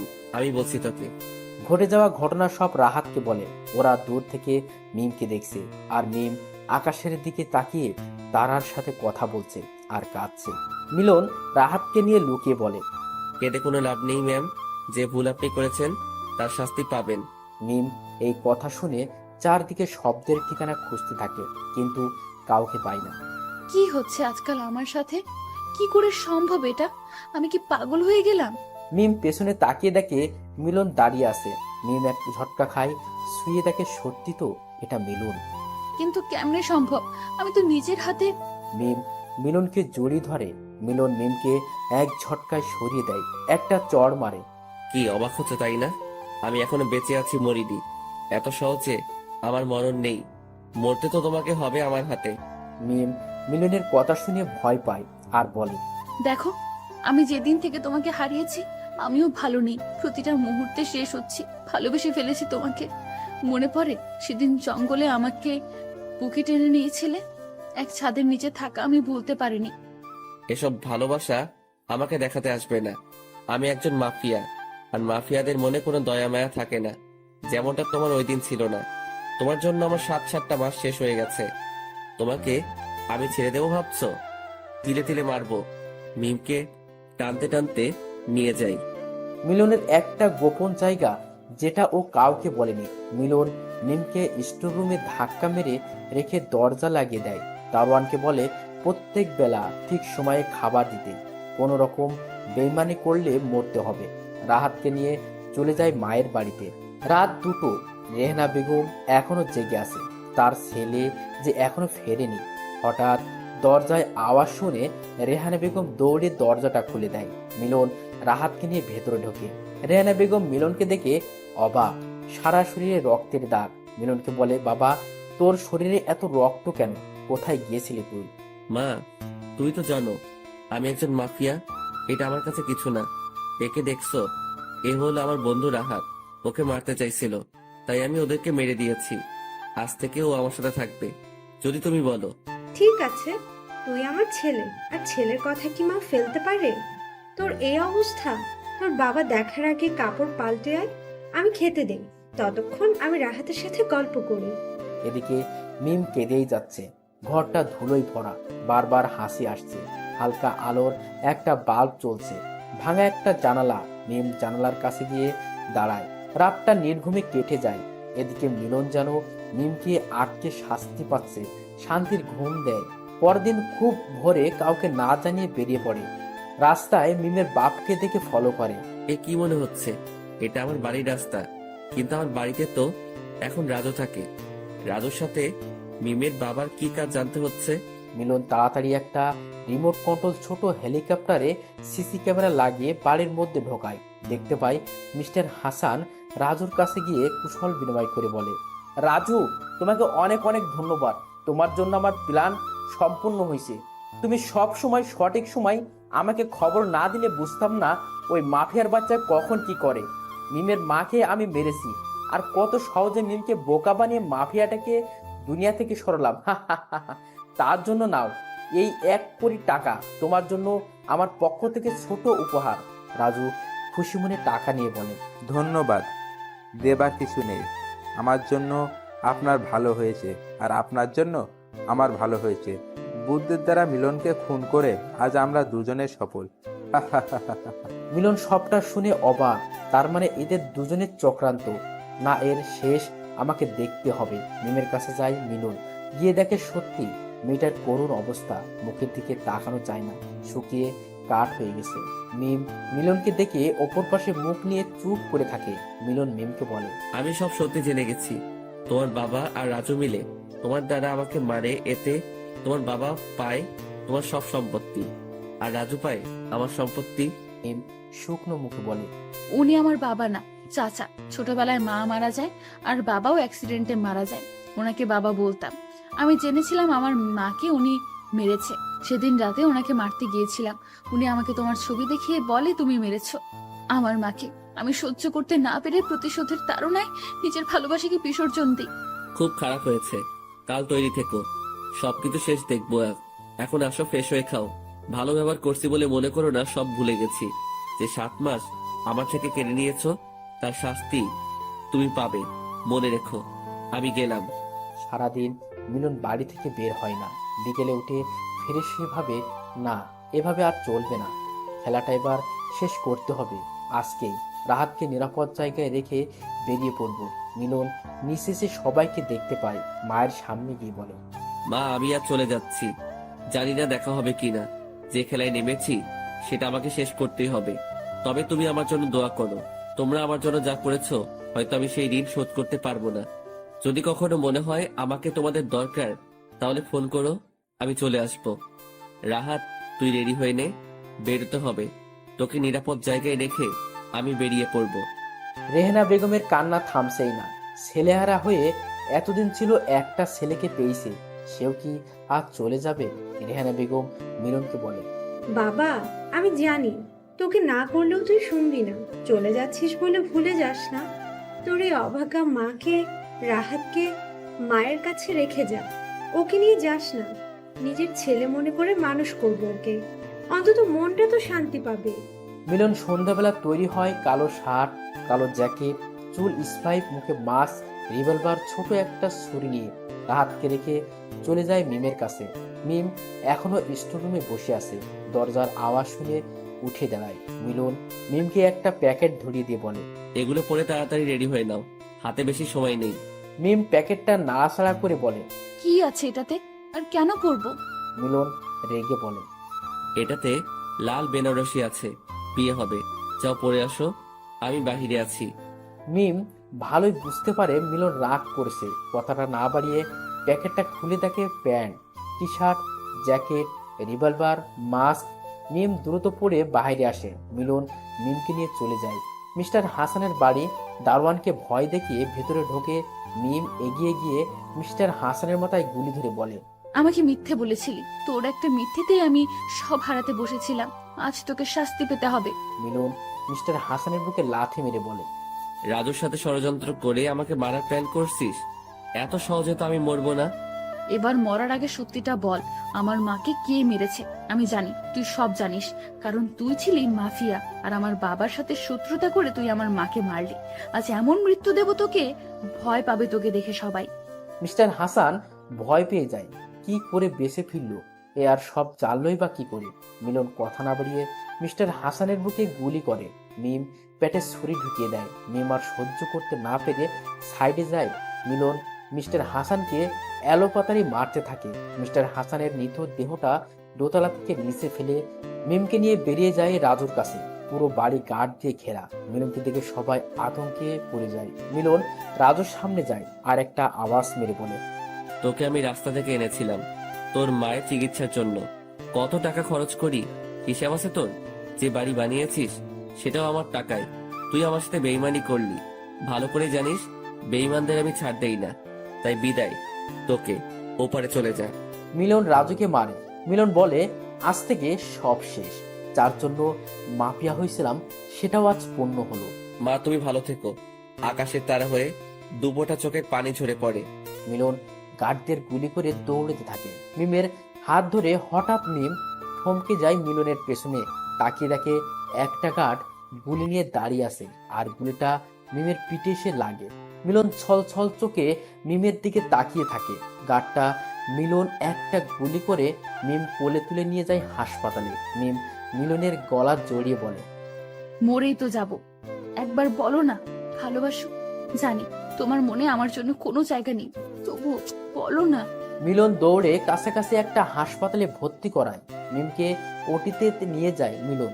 বাইরে থাকে মিলন রাহাতকে ফোন দেয়। রাহাত সবাইকে নিয়ে আসে। মিলন রেহানা বেগমের কাছে যায়। রেহানা বেগম মিলনকে সান্ত্বনা দিতে থাকে। কয়েক ঘন্টা পর ডাক্তার ওটি থেকে বের হয়ে বলে, পেশেন্টের অবস্থা খুব খারাপ। মিলনকে উনি মনে হয় তাকে চাইছেন। মিলন ডাক্তারের কথা শুনে ওটি এর মধ্যে যায়। শুয়ে মিমকে জড়িয়ে ধরে কান্না করতে করতে বলে, তুমি সুস্থ হয়ে ফিরে আসো। ভালোবাসি তোমাকে, আমি খুব ভালোবাসি। মিম প্রশান্তের একটা হাসি দিয়ে মিলনের বুকে ঢলে পড়ে। মিম নড়াচড়া করে না দেখে মিলন মিমের মুখটা তুলে একটা চিৎকার দেয়। সবাই ভেতরে আসে। মিলন কান্না করছে, না হয়তো শোকে পাথর হয়ে গেছে। স্বার্থপর এই দুনিয়ায় আবার একা হয়ে গেল। মিমের দাফন করে মিলন আবার চলে যায় অজানা জায়গায়, যেখানে কেউ খুঁজে পাবে না। নতুন একটা দেশে চলে যায়, যেখানে গেলে ভুলে থাকতে পারবে অতীত।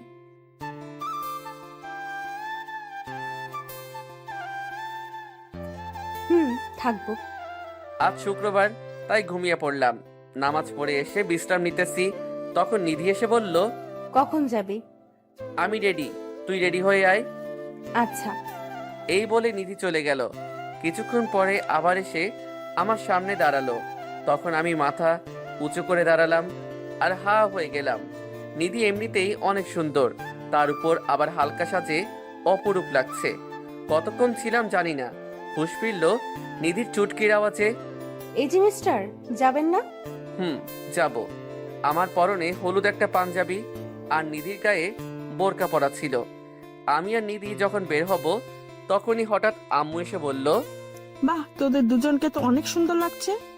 আমরা মুচকি হাসি দিয়ে চলে আসলাম। তারপর একটা রিক্সা নিয়ে চলে এলাম পার্কে। তখন নিধি বলে উঠল, আচ্ছা ইমরান, চাচাতো ভাইয়ের সাথে চাচাতো বোনদের বিয়ে হয় জানিস তো? তা তো হয়। আচ্ছা তো বল, প্রেম হয় না? বিয়ে হলে প্রেম হবে না কেন? আমার একটা ক্লাসমেট তার চাচাতো ভাইয়ের সাথে প্রেম করে এবং তাদের এই খবর পরিবার জেনে ফেলেছে।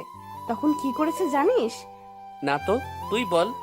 গাধা, তাদের বিয়ে ঠিক করে ফেলেছে। ও, আর একটা কথা আপনাদের বলি, আমাদের মাঝে কখনো ঝগড়া হয় না, কারণ আমি হয়তো ব্ল্যাকমেইল করি না, কান্না করে জিতে নেই। ঝগড়া তো কখনোই হয় না, কারণ তাকে হারাতেই আমার ভালো লাগে। আমি আর নিধি ঘাসের উপর বসছি, তখন নিধি আমার কোলে ওর মাথা রেখে বলতেছে, ইমরান, আমার শরীরটা না কেমন যেন করতেছে, একটু মাথায় হাত বুলিয়ে দে। কি, তোর শরীর খারাপ? চল বাসায় চল তাড়াতাড়ি। না, যাব না, একটু মাথায় হাত বুলিয়ে দে, তাহলেই ঠিক হয়ে যাবে। আমি ভয়ে ভয়ে হাত বুলিয়ে দিতে লাগলাম, আর নিধি চোখ বুজে রইল। তখন আমার কি যে ভালো লাগা কাজ করছিল তা বলে বোঝাতে পারবো না। কিছুক্ষণ পর নিধি বলে উঠল, ইমরান, তুই আর সিগারেট খাবি না। কেন? খেলে সমস্যা কি? বাস্তবে সিগারেট কি আমি ছুঁয়েই দেখি না। অনেক সমস্যা, তুই খাবি না। আচ্ছা যা, খাবো না বলে তো দিলাম ভয়ে। জানি না কথাটা কতটুকু রাখতে পারবো। সত্যিই তুই খাবি না? খাবো না। তুই অনেক ভালো। শুয়া থেকে উঠে জড়িয়ে ধরে বলল। আমি তখন নিধির দিকে তাকিয়ে দেখি সে আস্তে আস্তে মুখটা উপরে উঠাচ্ছে আর আমার উপর গরম নিঃশ্বাস পড়ছে। আমিও কেমন জানি হয়ে গেলাম। আমি মুখটা এগিয়ে নিয়ে গেলাম, তখনই আমার মাথায় আসলো নিধি আমার চাচাতো বোন। আমি সরে গেলাম নিধির কাছ থেকে, আর সে পড়ে গেল ঘাসের উপর। নিধি, তুই এগুলো কি শুরু করছিস? আমি তো কিছুই করতে পারলাম না, তার আগেই তুই সরে গেলি। রাখ তোর ন্যাকামো। চাচা চাচি জানলে কি হবে একবার ভেবে দেখেছিস? আর কি হবে, বিয়ে দিবে। পাগলামো বন্ধ কর, বাড়ি যাব চল। আচ্ছা চল, তবে এটা আমি রাতেই আদায় করে নেব। আর তুই হলুদ পাঞ্জাবি পরবি না। কেন? এটা আবার কি দোষ করছে? এটা পরলে তোকে খুব বাজে দেখায়। তাতে তোর সমস্যা কি? সমস্যা আছে বলেই তো বললাম। লুচিটার দিকে কতগুলো মেয়ে চেয়ে রইছে, তার কোনো খবর নেই। বাড়ি যেয়ে নেই একবার, তোর পাঞ্জাবি আর কখনো খুঁজে পাবি না। কি এমন ফুচুর ফুচুর করছো? বাড়ি আসার পর নিধি তার রুমে গেছে, আর আমি আমার রুমে রাতে পড়তেছি। নিধি এসে আমার পাশে বসলো বই নিয়ে। আমি তো ভাবছি সে পড়তে আইছে, তাই আর কিছু বললাম না। কিন্তু হঠাৎ করে নিধি উঠে দরজা লাগিয়ে আমার কাছে আসতেছে। কি রে, তুই দরজা কেন লাগাচ্ছিস? পার্কে যেটা করতে পারি নাই, এখন সেটা করব। কি কি কি কি করবি? এই যে কিস করব। না, এটা হয় না। তুই আমার বোন হোস। চাচা তো বোন হই। না, এ হয় না। বেশি কথা বললে আমি চিৎকার করে বলবো তুই আমাকে আটকে রেপ করতে আসছিস। আমার মুখ দিয়ে কোনো কথা বের হচ্ছে না, কারণ আমি বললে সবাই বিশ্বাস করবে না। আমি আস্তে আস্তে ওর কাছে এসে হাত দুইটা ওর পিঠে ঠেকিয়ে আস্তে করে আমার ঠোঁট ও তার ঠোঁট এক করে দিলাম। কতক্ষণ ছিলাম জানি না। আমি এরপর নিধিকে ছেড়ে দিতেই নিধি বলতে লাগলো, এই, তুই আবার সিগারেট খাইছিস? ইয়ে মানে না, খাইনি তো। আল্লাহ, এবারের মতো বাঁচাইয়া দাও, মনে মনে বললাম। কি? তাহলে সিগারেটের গন্ধ কেন তোর ঠোঁটে? আরে কতদিন ধরে সিগারেট খাইতেছি, একদিনে কি গন্ধ চলে যাবে নাকি? ওই, আমারে বেকুব পাইছস? বলেই মুখে হাত দিয়ে ফেলছি। এ কি বলে ফেললাম? এই, তোর কাছে আর কোনো সিগারেট আছে? আছে। ধুর, আবার কি বলে ফেললাম? সিগারেট নিয়ে ছাদে আয় তাড়াতাড়ি। দে, আমার হাতে সিগারেট আর লাইটার দে। ও মা, নিধি সিগারেট জ্বালিয়ে টানছে। আমি তো অবাকের শেষ সীমা নাই। সিগারেটের ধোঁয়া নিধির চোখে যাওয়ার ফলে চোখ লাল হয়ে গেছে, আর কান্না কান্না ভাব চলে আসছে। আরো অবাক করে দিয়ে আমার হাতে মোবাইল দিয়ে বলতেছে, ধর, কয়টা ছবি তোলা আমার। কেন? এই যে প্রথম সিগারেট খাইছি, এটা ক্যামেরা বন্দি করতে হবে না? আমার তো সাদা মনে কাদা নাই, কয়েকটা ছবি তুললাম আর কি। নিধি মোবাইলটা হাতে নিয়ে আমাকে জড়িয়ে ধরে কিস করা শুরু করছে। আমি তো পাথরের মতো থ হয়ে গেলাম। নিধি আমাকে যখন তখন চুম্মা খাচ্ছে কেন? সেই সময় কিসটা মন মতো হলো না, কারণ তোর সিগারেটের ঠোঁট আর আমার লিপস্টিকের ঠোঁট। কিন্তু এখন দুজনের সিগারেটের ঠোঁট একদম পারফেক্ট কিস। আমি আজকে চাচিকে গিয়ে বলবো তোকে বিয়ে দিয়ে দিতে। বলিস, সমস্যা নাই। মানে কি বলিস এগুলা? বলবো, আমরা দুজন দুজনকে ভালোবাসি। কি? কবে আমি তোকে ভালোবাসি বললাম? বলিস নাই, কিন্তু এখন বলবি। কি? ইম্পসিবল। এই নিতে চাইলে সবই পসিবল। কিভাবে? তখন নিধি ছবিগুলো দেখিয়ে বলল, তুই এ ছবিটার মর্ম বুঝিস না, তুই বল। মনে কর আমি তোর বাবাকে গিয়ে বললাম, বড় আপু, তোমার ছেলে আমাকে জোর করে সিগারেট খেতে বাধ্য করেছে এবং ছবি তুলেছে, আর বলে এ ছবি নাকি ফেসবুকে আপলোড দিবে সামান্য কিছু লাইক কমেন্টের জন্য। বড় আব্বুকে যদি এই কথা বলি তাহলে তোর কি অবস্থা হবে ভেবে দেখেছিস কি একবার? এ কথা শুনে আমার গলা শুকিয়ে গেছে। যদি এ কথা বলে তাহলে মশলা বাটার মতো সবাই আমাকে বেটে ফেলবে। তখন আমি বললাম, তুই এই কথা বলবি আব্বুকে? যদি তুই আমাকে এখন প্রপোজ না করিস তাহলে বলে দেব। না না, করব, তোকে এখনই করব। কর। I love you Nidhi. I love you too বাবু। এ কথা বলে নিধি ছাদ থেকে চলে গেল, আর আমি দাঁড়িয়ে দাঁড়িয়ে মুচকি হাসছি। হয়তো আমিও নিধিকে ভালোবাসি অনেক আগে থেকে, যা কখনো বলা হয়ে ওঠেনি। সকালে ঘুম থেকে উঠে আমি তো অবাক, কারণ নিধি আজকে আমার কাছে আসে নাই। ঘড়িতে চেয়ে দেখি 10টা বেজে গেছে, কেউ আমাকে ডাকলো না। আশ্চর্য। ফ্রেশ হয়ে আম্মুর কাছে গেলাম, কিন্তু একটা ব্যাপার লক্ষ্য করলাম, বাড়িটা কেমন জানি নিস্তব্ধ। আম্মু খাবার দাও। তোর আজ খাবার বন্ধ, কিন্তু কেন? কারণ তোর জন্য নিধি তার নানুর বাসায় চলে গেছে।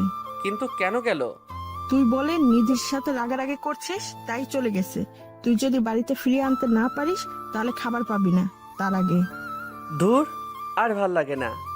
মোবাইল আর মানিব্যাগ নিয়ে বেরিয়ে পড়লাম বাজারের উদ্দেশ্যে। পেটে ক্ষুধা, তাই ভাল লাগে না। ঢুকে পড়লাম খাবার খেতে। খাবার খেয়ে বিল দিতে গিয়ে মানিব্যাগে একটা কাগজ পেলাম। কাগজটায় লেখা আছে, কালো পাঞ্জাবিটা পরে আমাকে নিয়ে যা। আমার আর বুঝতে বাকি রইল না, এটা নিধির লেখা। আস্তে আস্তে দুপুর 2টা বেজে গেছে। নিধির নানুর বাড়ির সবাই আমাকে চিনে, তাই সবার সাথে কুশল বিনিময় করে নিধির কাছে গেলাম। গিয়ে দেখি সে তানহার সাথে কথা বলতেছে। তানহা, কেমন আছো? ভালো, তুমি কেমন আছো?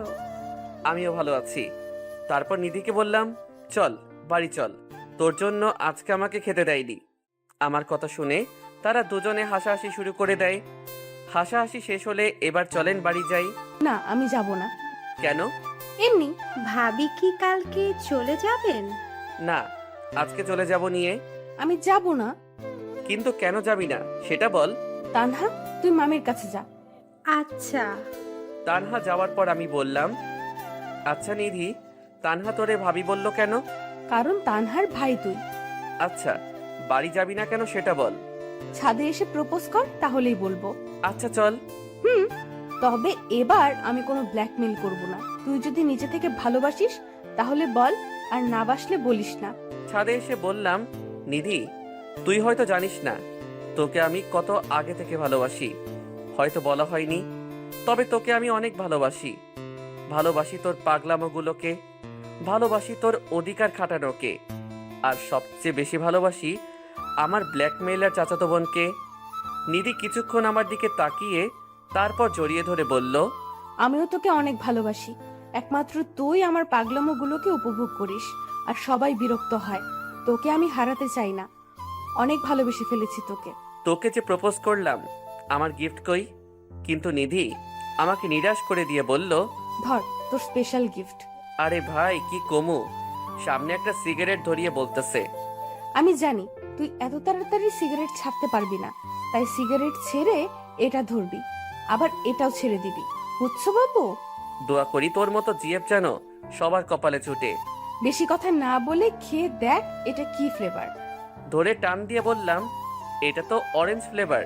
তাই আমার কাছে দে, আমি দেখি কি ফ্লেভার। নে দেখ। তারপর নিধি ধরে এক টান দিয়ে ধোয়া মুখে থাকা অবস্থায় আমাকে টেনে নিয়ে 4 ঠোঁট এক করে দিল। কি আর বলবো, অরেঞ্জ ফ্লেভার আর ঠোঁট এক অসাধারণ স্বাদ ছিল, যা সব সময় খেতে মন চায়। 2 মিনিট পর ছাড়লো। ছেড়ে দিয়ে লজ্জা পেয়ে মুচকি হেসে আবার জড়িয়ে ধরলো। তুই আবার লজ্জাও পাস? তোর কি মনে হয়? আমার মনে হয় তুই সবই পারিস। আমি সবই পারি, শুধু তুই পাশে থাকলেই হবে। আচ্ছা, তুই না করে আমরা তুমি বললে কি হয়? না, একদম না। তাহলে সবাই বুঝে যাবে। একদিন তো সবাই জানবেই, তখন কি হবে? তখনকারটা তখন দেখা যাবে। এখন তো আমাকে ছাড়, কেউ এসে দেখে ফেলবে। কারণ হলো কালকে আমরা ঘুরতে যাব। বাড়ি থেকে ঘুরতে যেতে পারতাম আমরা। বাড়ি থেকে যদি যাইতাম তাহলে বিকেলে গিয়ে বিকেলেই আসতে হতো। এখন দেখ, কালকে আমরা সকালে রওনা দিব, সারা দিন ঘুরবো, সন্ধ্যাবেলা বাড়ি রওনা দেব। বাহ নিধি, তোর মাথায় অনেক বুদ্ধি। এগুলো নিয়ে রাতে ঘুমাস কেমনে? এই, তুই কি আমার নিয়ে মজা করছিস? এই, তুই কি বললি? যা সত্যি তাই বললাম। তবে রে। এই বলে মারতেছে। ও মা, বাঁচাও আমারে। আসলে মায়ের ব্যথা পাওয়ার চেয়ে বেশি মজা লাগতেছে, তাও অ্যাক্টিং চালু রাখলাম। কিন্তু মনে হয় একটু বেশি অ্যাক্টিং করে ফেলছি। তখন নিধি মার্শাল আর্ট থেকে শেখা একটি টিপস অনুসারে মেরে দিল একটা তলপেটে। আমি পেটে চাপ দিয়ে হাঁটু ভেঙে বসে পড়লাম। আর নিধি বলল, এই তোর কি হয়েছে? এভাবে বসে পড়লি কেন? এই তোর কি বেশি লাগছে? আসলে অনেক সরি, আমি এভাবে দিতে চাইনি, প্লিজ কথা বল। আস্তে আস্তে ছাদ থেকে নেমে গেলাম। ব্যথার কারণে মুখ দিয়ে কথা বের হচ্ছে না। গিয়ে শুয়ে পড়লাম চিত হয়ে। কিছুক্ষণ পরে দেখি কেউ আমার পাঞ্জাবি পেটের উপর উঠিয়ে গরম ছেঁকা দিচ্ছে। চেয়ে দেখি নিধি। তখন বলল, প্লিজ তুই আর আমার সাথে রাগ করে থাকিস না, আমার অনেক কষ্ট হয়। কি আর তাকে বলবো, কেঁদে কেঁদে একদম বেহাল অবস্থা করে ফেলছে। তাই বলল, সরি। নিধি, তোকে কতবার বললাম আমারে এরকম মাইর দিস না। সরি বললাম তো, আর দিব না। মনে থাকে যেন। 100 বার মনে থাকবে। বলেই আমার উপর শুয়ে পড়ল। নিধি, যা তোর রুমে যা। যাব, তার আগে তোর আদরটা দে। বিয়ের আগে এত আদর ভালো না, স্বামীর জন্য একটু জমিয়ে রাখ। প্রচুর আছে আমার স্বামীর জন্য, কিন্তু আমার এখন লাগবে। কি আর করার, কপালে আর গালে চুমু দিয়ে দিলাম। আর সে চলে গেল। ব্যথাটাও কমে গেছে। রাতে সবাই খাবার খেয়ে শুয়ে পড়লাম। আচ্ছা তানহা, এত ভাবি ভাবি করো না তো, আমার লজ্জা লাগে। ওরে আমার লজ্জাবতী ভাবি রে। আবারও? আচ্ছা আচ্ছা, আর বলবো না। না বললেই ভালো। ওরা কথা বলতে বলতে একসময় ঘুমিয়ে পড়ল। সকালে দরজা খোলার শব্দ পাচ্ছি। তখন দরজার দিকে তাকিয়ে দেখি নিধি দরজা খুলছে। আমি তাড়াতাড়ি চোখ বন্ধ করে ফেললাম। নিধি এসে আমার নাক চেপে ধরছে। তখন আমি মুখ দিয়ে নিঃশ্বাস নিতে শুরু করি। আবার মুখে হাত দিয়ে ধরছে। আমি নাক দিয়ে নিঃশ্বাস নিতে শুরু করি। এভাবে কিছুক্ষণ পালাবদল করার পর নিধি বুঝে ফেলছে আমি সজাগ। তখন নাক আর মুখ একসাথে চেপে ধরছে। দম না নিতে পেরে লাফিয়ে উঠলাম। এই, তুই তো আমাকে মারতে আইছিস। আর করবে মজা আমার সাথে? এই ইমরান, আমরা না ঘুরতে যাব? কখন যাব? এই তো সকাল সকাল যাব। তারপর আমরা সকালে নাস্তা খেয়ে বের হব। এমন সময় তানহা এসে বলতেছে, তোমাদের জন্য একটা সারপ্রাইজ নিয়ে তোমাদের বাসায় যাব। আচ্ছা দেখা যাবে, কি সারপ্রাইজ নিয়ে আসো। খুব জলদি আসতেছি তোমাদের বাড়িতে। আসো। তারপর আমরা রওনা দিলাম পার্কের উদ্দেশ্যে। সেখানে যেয়ে অনেক ঘুরলাম নিধির সাথে। তারপর 1:45-এ যে দুজনে রেস্টুরেন্টে খেয়ে আসলাম। তবে ঘোরার সময় অনেকেই আমাদের দিকে চেয়ে রইছে, কারণ নিধি কালো বোরখা আর আমি কালো পাঞ্জাবি, সব মিলিয়ে যেন সদ্য বিয়ে করা কাপল। তারপর বিকালের দিকে গেলাম নদীর পাড়ে। সেখানে কতক্ষণ বসে আড্ডা দিলাম। সব মিলিয়ে আজকের দিনটা বেস্ট ছিল। আর বাড়ি আসতে আসতে সন্ধ্যা হয়ে গেল। আর আব্বু আম্মুর প্রশ্ন শুরু হয়ে গেল। আর আমি বলছি, নিধি সব বলবে আপনাদের। এই বলে সেখান থেকে কেটে পড়লাম। আমি জানি নিধি সব সামলিয়ে নিবে। এভাবে চলে গেল 2 সপ্তাহ আমাদের ভালোবাসা কাউকে না জানিয়ে। আজকে তানহা আর তানহার বড় ভাই আসবে, যে কিনা আমার চেয়ে 2 ব্যাচ সিনিয়র। তানবীর ভাই এতদিন হোস্টেলে থেকে পড়াশোনা করত। তানহা আসার পর তানহার ভাই চাচা চাচির সাথে কথা বলছে। আর তানহা নিধির কাছে আসছে। কি রে তানহা, আমার সারপ্রাইজ কই? সারপ্রাইজ দিব, তবে আগে আমার একটা কাজ করে দিতে হবে। আগে তো সারপ্রাইজটা বল, পরে না হয় কাজটা করে দেব। ভাইয়া তোমাকে অনেক আগে থেকে পছন্দ করতো, তাই তো আমি তোমাকে ভাবি বলতাম। মানে কার কথা বলছিস তুই? কার আবার? আমার তানভীর ভাইয়ের কথা। এ কথা শোনার পর আমার চোখ বড় বড় করে ফেলছি। আর তোর কি কাজ করতে হবে বল? বেশি কিছু না, আমি তোমাদের লাইন ক্লিয়ার করলাম, এখন তুমি আমারটা করবে। মানে? মানে আমি অনেক আগে থেকেই ইমরানকে পছন্দ করতাম, কিন্তু কখনো বলা হয়নি, কারণ ইমরান যদি মানা করে দেয় তাই। এই কথা নিধি শোনার পর নিধির এত রাগ হচ্ছে, মন চাচ্ছে তানহাকে চিবিয়ে খেয়ে ফেলতে।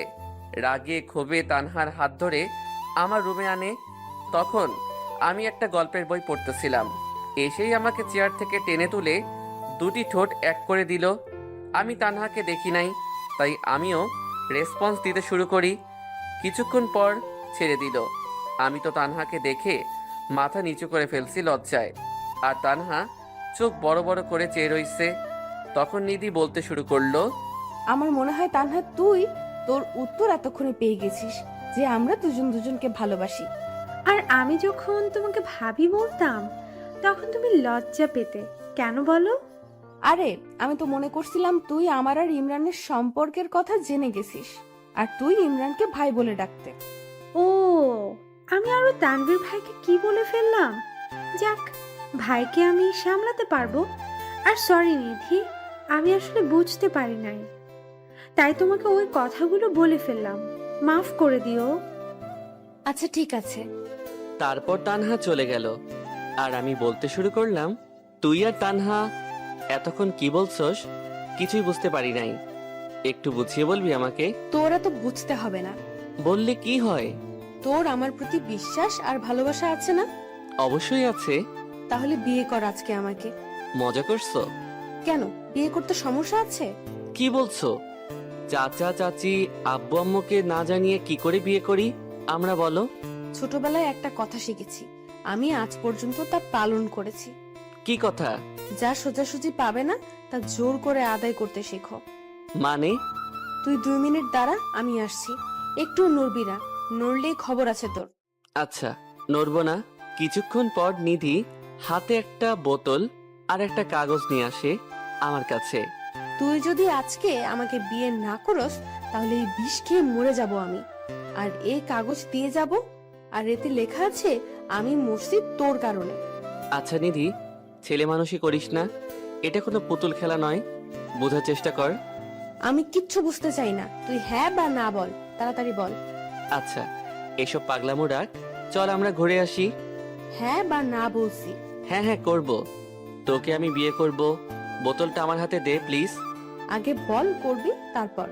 বাড়িতে তানহা আর তানহার ভাইয়ের সাথে খাওয়া দাওয়া আর কথা বলছে সবাই।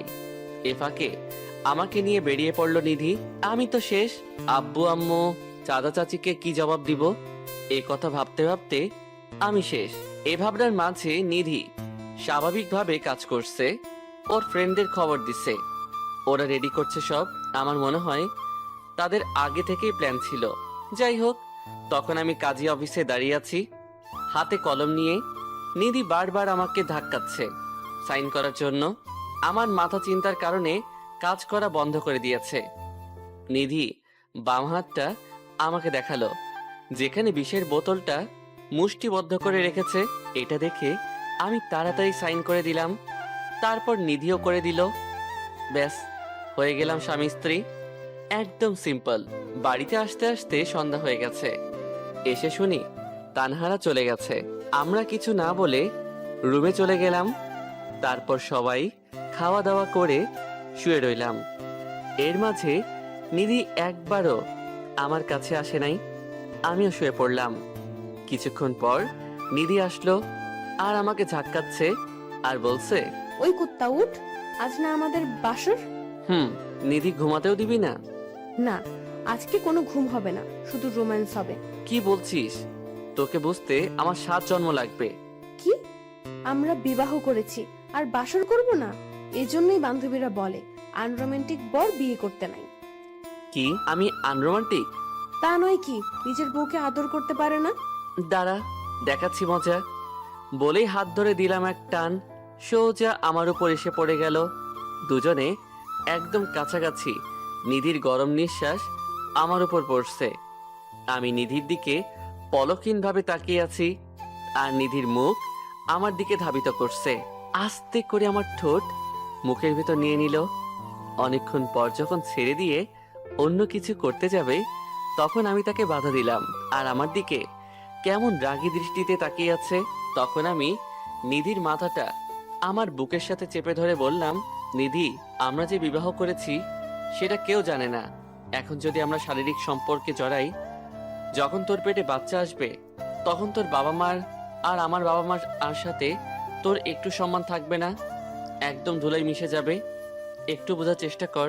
বাহ, আমার বরটা দেখি সবাইকে নিয়ে ভাবে। আচ্ছা যা, করলাম না, কিন্তু আমি তোকে জড়িয়ে ধরে ঘুমাবো, আমাকে সরাতে পারবি না, বলে দিলাম। আচ্ছা যা, সরাবো না। ইমরান, আজ থেকে তোর সিগারেট খাওয়া বন্ধ। তাহলে আমি কি খাবো? কেন? যখন সিগারেটের নেশা উঠবে তখন আমার ঠোঁট খাবি। সত্যি বলছিস? হুম, আমি তোর বউ।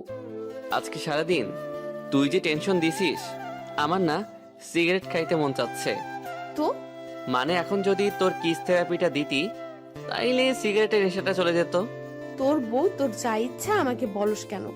সকালে ঘুম থেকে উঠে ফ্রেশ হয়ে আমরা নাস্তা টেবিলে বসে রয়েছি, তখন সবাই আসলো। আর এসে আব্বু বলল, আমি নিধির বিয়ে ঠিক করে ফেলেছি। এই কথা শোনার পর আমার খাওয়া বন্ধ হয়ে গেল। নিধির আব্বুর মুখ থেকে দ্বিতীয় কথা বের হবার আগেই নিধি বলে উঠল, আমি আর ইমরান দুজন দুজনকে ভালোবাসি। সবাই অবাক চোখে তাকিয়ে রইছে। তারপর সবাই হেসে উঠল। তখন নিধি আবারও বলল, আমরা দুজন বিবাহ করে ফেলেছি। তখন সবাই স্তব্ধ হয়ে চুপ করে রইছে। তারপর নিধি আমার হাত ধরে তার রুমে নিয়ে আসে আর এসেই দরজা বন্ধ করে দেয়। আমরা তোদের সারপ্রাইজ দিতে গিয়ে ওরাই আমাদের সারপ্রাইজ দিয়ে দিল। এটা কেমনে সম্ভব? আমাদের না জানে ওরা বিয়ে করে নিল। আমি যদি না দেখতাম তাহলে জানতামই না ওরা এতদূর এগিয়েছে। আপনাদের তো না বললে বুঝবেন না। একদিন নিধি আমার উপর শুয়েছিল, আম্মু সকালে ডাকতে এসে দেখে ফেলছে আমাদের একসাথে, আর সবাই মিলে আমাদের বিয়ে ঠিক করে ফেলে। আর আমাদের মাঝে কিছু চলছে কিনা তা জানার জন্য শুধু নিধির বিয়ের কথা বলে। আর যখন নিধি আমাদের ভালোবাসার কথা বলছিল, তখন সবাই হেসে ওঠে। কিন্তু আমরা বিয়ে করে ফেলছি শুনে সবাই শকড খাইছে। কিছুক্ষণ পরে আম্মু দরজায় টোকা দিচ্ছে। বিবাহ ক্যান্সেলের আগে কেউ ডাকতে এসো না আমাদের। না, আমরা কেউ বিবাহ ক্যান্সেল করতে পারবো না। তোমরা বিবাহ ক্যান্সেল না করলে আমরা বাড়ি থেকে পালিয়ে যাব, তখন তোমরা আরামে থেকো। আরে পাগলি, আমরা তো তোদের বিবাহ ঠিক করেছি, সারপ্রাইজ দিব বলে বলি নাই। এখন তো দরজা খোল। সত্যি বলতেছো তো? হ্যাঁ রে পাগলি মেয়ে। আচ্ছা, তোমরা যাও, আমরা আসছি। এই বলে নিধি আমার দিকে তাকালো। দেখে আমি তার দিকে হা করে তাকিয়ে রইছি। ওই, এভাবে হা করে তাকিয়ে আছো কেন? না, আমি ভাবছি তুই যদি আমার সাথে থাকিস তাহলে কোনো বিপদ আমার ধারে কাছে আসবে না। এতক্ষণ কিছু বলো নাই, এখন আসছে পাম দিতে। তুই আমার মেঘলা আকাশের সূর্য হয়ে এসেছিলে, তাই তো আমার জীবনের প্রতিটি মুহূর্ত রঙিন হতে চলেছে। ভালোবাসি, অনেক ভালোবাসি, যা কখনো বলে বোঝানো যাবে না। আমিও তোকে অনেক ভালোবাসি। তুই শুধু আমার হাতটা ধরে থাকবি আর আমি সব বাধা মোকাবেলা করতে রাজি আছি। আমি যদি অমর হতাম তাহলে কখনোই তোর হাতটা ছাড়তাম না, কিন্তু আফসোস, সকলকে মৃত্যু স্বাদ গ্রহণ করতে হবে। প্লিজ ইমরান, মৃত্যুর কথা বলিস না। এই কথা ভাবলেই আমার বুকে চিনচিন ব্যথা করে। আমি আরো শক্ত করে জড়িয়ে ধরলাম, সাথে নিধিও। এই যে পরম সুখের কেউ এখন আমাদের আলাদা করতে পারবে না, যেন দুজন মিশে আছি এক শরীরে। তারপর আমরা দুজন ঘর থেকে বের হলাম আর বড়দের মাঝখানে মাথা নিচু করে দাঁড়িয়ে রইলাম। পরশুদিন তোদের বিয়ে ঠিক করেছি, আমরা আবার তোদের বিয়ে দিব। আমরা শুধু মাথা নেড়ে সম্মতি দিয়ে সেখান থেকে চলে আসি। রাতের বেলা আমি খাবার খেতে চাইনি, তাই নিধি খাবার নিয়ে আসলো। কি রে, খাবার টেবিলে যাসনি কেন? আমার কেমন যেন লজ্জা লাগছে, তাই যাইনি। কেন এমন হলো আজকে? আরে, সেখানে গেলে বিবাহ নিয়ে কথা হবে, তাই যাই নাই। আচ্ছা, এত লজ্জা পেতে হবে না, এখন খাবারটা খেয়ে নে। খাবার নিয়ে টেবিলে বসে পড়েছি। অর্ধেক খাওয়া হয়েছে, তখন নিধি আমার কোলে এসে বসলো। এই, তুই কোলে বসলে আমি খাবো কেমনে? না, আর তুই খাইতে পারবি না। এখন আমি খাবো, তাও তোর হাতে। কেন, তোর হাতে কি হইছে? কিছু হয় নাই, কিন্তু তোকে খাইয়ে দিতে হবে। আচ্ছা, দিতাছি, হা কর। খাওয়া দাওয়ার পর আমি শুয়ে আছি আর ভাবতেছি সবকিছু কেমন তাড়াতাড়ি হয়ে গেল, আর সব ক্রেডিট নিধির। সত্যি, মেয়েটা অসাধারণ। নিধির কারণে আমার লাইফটা এমন সুন্দর হয়েছে। কিছুক্ষণ পর নিধি আসলো। আচ্ছা, নিধি এখন আসলে হয় না? কিছুদিন পর তো একেবারে আসবি। না, তোরে ছাড়া আমার ঘুম আসে না। ও, তাই নাকি? এই, তুই আজকে লুঙ্গি পরেছিস কেন? তুই লুঙ্গি আর পরবি না। কিন্তু কেন পরবো না বল? তুই লুঙ্গি পরলে নিজেকে সামলাতে কষ্ট হয়। মানে? তুই লুঙ্গি পরলে রাতে লুঙ্গি উপরে উঠে যায়, আর তোর রানের উপরের তিলটা দেখা যায়। নিজেকে অনেক কষ্টে সামলাতে হয়। কি? সমস্যা নাই, এখন তো তুই আমার স্বামী, আমি যা ইচ্ছা তাই করব। বলেই আমার কাছে আসতে লাগলো। আমি এক লাফ দিয়ে উঠে প্যান্ট পরে নিলাম আর নিধিকে বললাম, কিছু দেখছস না তো? আর আমি বুঝে গেলাম কাম সারছে। কিছু না বলে শুয়ে রইলাম। আর নিধি আমার বুকে মাথা রাখলো। ইমরান, চুমু দিয়ে জড়িয়ে ধর। পারবো না। তোর লুঙ্গি ওঠানোর কয়েকটা পিক আছে। আমি নিধির মুখে হাত দিয়ে বললাম, আদর দরকার, আদর নিবি, এতে ব্ল্যাকমেইল করার কি আছে? আমি একটা হাসিতে চোখ বন্ধ করে আছি, আর আমাকেও জড়িয়ে ধরলো। তারপর শুয়ে রইলাম। সকালে ঘুম থেকে উঠে দেখি চাচা চাচি মানুষদের আপ্যায়ন করছে, আর আব্বু আম্মু গেছে বিয়ের জন্য যা যা দরকার তা আনতে। দিনের বেলা মানুষদের সাথে কথা বলতে বলতে শেষ।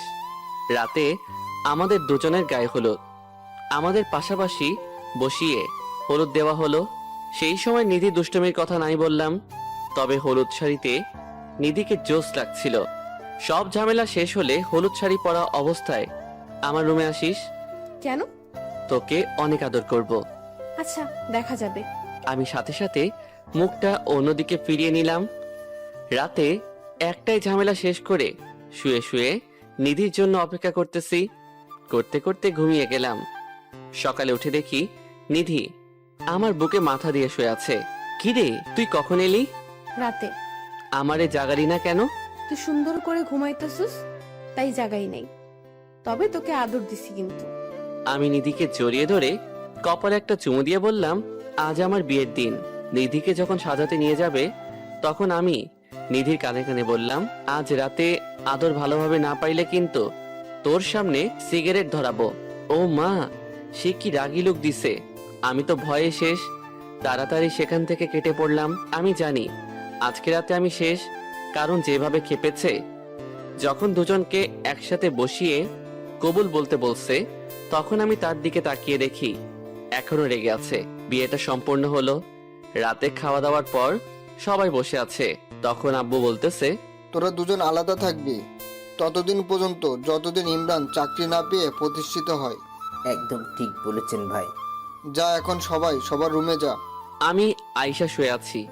আমি জানি সবাই ঘুমিয়ে গেলে নিধি আমার কাছে আসবেই। কি রে, তোর না আদর লাগবে? না, লাগবো না। আর সিগারেট খাবি বলছিলি, দাঁড়া, তোকে আমি সিগারেট খাওয়াচ্ছি। এই বলে আমার উপরে উঠে এসে শুরু করলো রোমান্টিক অত্যাচার। নিধির ভালোবাসা যেন প্রতিদিন আমাকে নতুন একদিন উপহার দেয়। ভেবে পাই না সে আমাকে এত ভালোবাসে কেন। তবে যদি আমি কোনো মেয়ের সাথে কথা বলি তাহলে তো হয়ে গেল, সেদিন আমার হাল বেহাল করে দিবে। আমিও তাকে মন প্রাণ উজাড় করে ভালোবাসার চেষ্টা করি বললে ভুল হবে। আমিও তাকে অনেক ভালোবাসি। এর মাঝে আমার অনার্স কমপ্লিট, আর নিধি অনার্স ফাইনাল ইয়ারে। এরই মাঝে আমি চাকরির জন্য অনেক আবেদন করছি, কিন্তু কিছুই হই নাই। প্রতিদিনের মতো নিধি আজকে এসে আমার বুকে শুয়ে রইল। ইমরান, একটা চাকরি জোগাড় কর না তাড়াতাড়ি। তোরে ছাড়া থাকতে ভালো লাগে না। কেন? তুই তো সব সময় আমার সাথেই থাকিস। থাকি তো, পরাধীন ভাবে। মানে? আরে বোকা, এখন তো তোর চুরি করে আসতে হয়। যখন তুই চাকরি পাবি তখন তো একেবারে থাকতে পারবি। হয়নি তো, তবে ইনশাল্লাহ তাড়াতাড়ি হয়ে যাবে। আমি না প্রাইমারি প্রতিষ্ঠানে আবেদন করেছি। ও ভালো, তো এখন ঘুমা। তাহলে আমার আদর কে আদায় করবে? আচ্ছা দিতাছি, তুই ঘুমা। সকালে এসে আব্বু বলছে, ইমরান, চাকরি জোগাড় করার ব্যবস্থা করবি নাকি আমার ব্যবসা সামলাবি? না, আরো কয়টা দিন যাক। আচ্ছা। তারপরে অনেক দিন কেটে গেল। এর মাঝে নিধি ইন্টারভিউ দিয়েছে। আজকে তার ফলাফল জানাবে। সকাল থেকে নিধি টেনশনে আছে, পাইচারি করছে এদিক থেকে সেদিক। আমি বুঝি না এত টেনশনের কি আছে। আমাকেও তার সাথে বসিয়ে রাখছে। নিধি, যা হবার হবে, টেনশন করা বন্ধ কর। তুই বুঝবি না কেন এমন করি। তাহলে আমি যাই। একদম নাক ফাটিয়ে দিব। আর তুই এখন আমাকে আদর করবি, তাহলে টেনশন কম হবে, এর আগে না। কি? আমি পারবো না। তোকে পড়তে হবে, না হলে আমি আগের রূপে ফিরে যাব। তোকে কাবু করার জন্য আমার কাছে যথেষ্ট প্রমাণ আছে। আচ্ছা, তুই এত আদর আদর করিস কেন? তুই আমার কাছে থাকলে আমার এমনিতেই আদর পেতে ইচ্ছে করে। কথা কম, যা বলছি তাই কর। আমি আর কি করব? নিধিকে পিছন থেকে জড়িয়ে ধরে ঘাড়ের চুলগুলো সরিয়ে হালকা করে চুমু দিলাম। ব্যাস, হয়ে গেল। তারপর নিধি মুখ ঘুরিয়ে আমার সামনে এনে যেই ঠোঁটে কিস করতে যাবে, আমি তখন পিছনে মাথা নিয়ে যাই। আর ওটা নেই। কিছুক্ষণ করার পর আমাকে ধাক্কা দিয়ে বিছানায় ফেলে দিয়ে বুকের উপরে ওঠে। আমার সাথে মজা করছো কেন? আজকে তো একটা কামড় দিব তোর ঠোঁটে। না নিধি না, তুই এটা করতে পারিস না। কে শুনে কার কথা? কামড় দিয়ে ধরছে। আমি চিৎকার দিচ্ছি কিন্তু আওয়াজ বের হচ্ছে না। নিধি আমার মুখের সাথে ওর মুখ লাগিয়ে রাখছে। আমার চোখ দিয়ে আপনা আপনি পানি বেয়ে পড়ছে। নিধি তারপর ছেড়ে দেয়, দেখে আমার চোখে পানি। কি রে, তোর কি বেশি লাগছে? আমি নিধিকে ধাক্কা দিয়ে বিছানায় ফেলে দিয়ে আস্তে করে বাড়ি থেকে বের হয়ে পড়লাম। ধুর, আমি সবসময় বেশি করে ফেলি। ইমরান আমার সাথে রাগ করে বাড়ি থেকে বের হয়ে গেছে। এরই মাঝে আমি জানতে পারি আমি সিলেক্টেড হয়ে গেছি। সেই দিকে আমার খেয়াল নাই। আমার এখন চিন্তা কিভাবে ইমরানের রাগ ভাঙাবো। আমি বাড়ি থেকে বেরিয়ে ফার্মেসিতে ঠোঁটের ওষুধ লাগিয়ে চলে গেলাম এক বন্ধুর বাড়িতে। সেখানে তারি নিয়ে আড্ডা দিতে দিতে সন্ধ্যা হয়ে গেছে। মোবাইল সাথে নাই, হয়তো সবাই চিন্তা করতেছে। তাই বাড়িতে যাওয়ার জন্য রওনা দিলাম বন্ধুর কাছ থেকে বিদায় নিয়ে। নিধি আমাকে ফোন দিতে না পারায় আমার রুমে এসে মন খারাপ করে শুয়ে রয়েছে। আমি বাড়ির বেল বাজানোর পর আম্মু এসে দরজা খুলে দিল। কি রে, এতক্ষণ কই ছিলি? সারাদিন তোকে দেখলাম না যে। এই তো বন্ধুদের সাথে ছিলাম। বন্ধুদের সাথে না থেকে চাকরি বাকরি খোঁজ, এতগুলো ইন্টারভিউ দিলি, একটাতেও টিকতে পারিস নাই। মা আবার শুরু করে দিলে? তো কি করব, নিধি একটাই আবেদন দিছে আর সেটাতেই টিকে গেছে। ওরে দেখে কিছু শিখ। কি নিধির চাকরি হয়ে গেছে? আর তোর সাথে কি নিধির কিছু হয়েছে নাকি? কই না তো, কিছু হয়নি। তাহলে তোর রুমে মন মরা হয়ে শুয়ে আছে কেন? জানি না। আচ্ছা আমি যাই বলেই আম্মুর কাছ থেকে বিদায় নিয়ে চলে এলাম রুমে। দেখি নিধি এখনো ঘুমিয়ে আছে। আমি আস্তে করে নিধির কপালে চুমু দিয়ে নিধির মাথাটা আমার বুকে রেখে আমিও শুয়ে রইলাম। দেখি নিধি কি করে। নিধি ঘুম থেকে উঠে দেখে তার মাথা আমার বুকে, তারপর আস্তে করে পুরো শরীর আমার উপর দিয়ে কপালে গালে চুমু দিতে থাকে। তারপর শক্ত করে জড়িয়ে ধরে। কিরে, তুই আমাকে এত জোরে জড়িয়ে ধরলি কেন? ছাড় আমাকে। আগে বল, সকালের ঘটনার জন্য আমাকে মাফ করে দিয়েছিস? তা না হলে?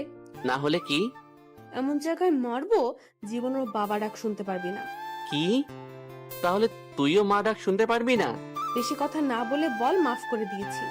তুই কি আসলেই মাপ চাইতেছিস নাকি থ্রেড দিয়ে মাপ চাইয়ে নিতেছিস? কোনটা?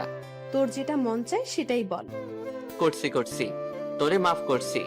এইভাবে হবে না বাবু। তাহলে? একটা লং কিস দিতে হবে। আচ্ছা, তুই নাকি চাকরি পেয়েছিস? আর তুই কিন্তু কথা ঘোরানোর চেষ্টা করতেছিস। কোন কথা? ওই যে লং কিসের কথা। না, আমি পারবো না। তুই যদি আবার কামড় দিস? না, দিব না, প্রমিস। তাহলে চোখ বন্ধ কর। করলাম। আমি নিধির চোখ বন্ধ করা মুখটা দেখতেছি। আহা, কি অপরূপ লাগতেছে, বলে বোঝানো যাবে না। নিধি চোখ খুলে দেখে আমি তার অপলক ভাবে তাকিয়ে আছি। নিধি মুচকি হেসে আমার ঠোঁটে চুমু দিয়ে ধরছে। আমিও ধরছি। নিধি, তোর এই রোমান্টিক অত্যাচার আমাকে পাগল করে তোলে। তুই তো কম করস না। তুই তো চাকরি পেয়ে গেছিস, এখন তো চাকরির পিছনে সময় দিবি, আমাকে তো সময় দিবি না। আরে কি বলিস? কোথায় চাকরি আর কোথায় তুই? আমিও বলি, কোথায় চাকরি আর কোথায় বেকার আমি। এখন কিন্তু মাইট দিব ইমরান। তুই জানিস না আমি তোকে কত ভালোবাসি। আচ্ছা, কান্না করতে হবে না। আমি জানি আমার পাগলি আমাকে কতখানি ভালোবাসে। মনে থাকে জানো। মনে থাকবে। আমরা কথা বলতে বলতে খাবারের জন্য ডাক পড়লো, তাই নিচে গেলাম খাবার খেতে। বড় আপু, আমি একটা কথা বলতে চাই। বল, তোর বলতে আবার পারমিশন লাগে? আমি আর ইমরান একসাথে থাকি এখন থেকে। না, আমি বলছি না, ইমরান আগে প্রতিষ্ঠিত হোক, তারপর থেকে একসাথে থাকবি। এখন তো আমি চাকরি পাইছি, এতে হবে না? না, হবে না, ইমরানকেও পেতে হবে। আচ্ছা। আমি আর কি করব, আব্বু আর নিধির কথা শুনতেছি। খাবার খেয়ে রুমে চলে আসলাম। কিছুক্ষণ পর নিধি এসে বলতেছে, যে আশায় চাকরি নিলাম সেটাই পূরণ হলো না।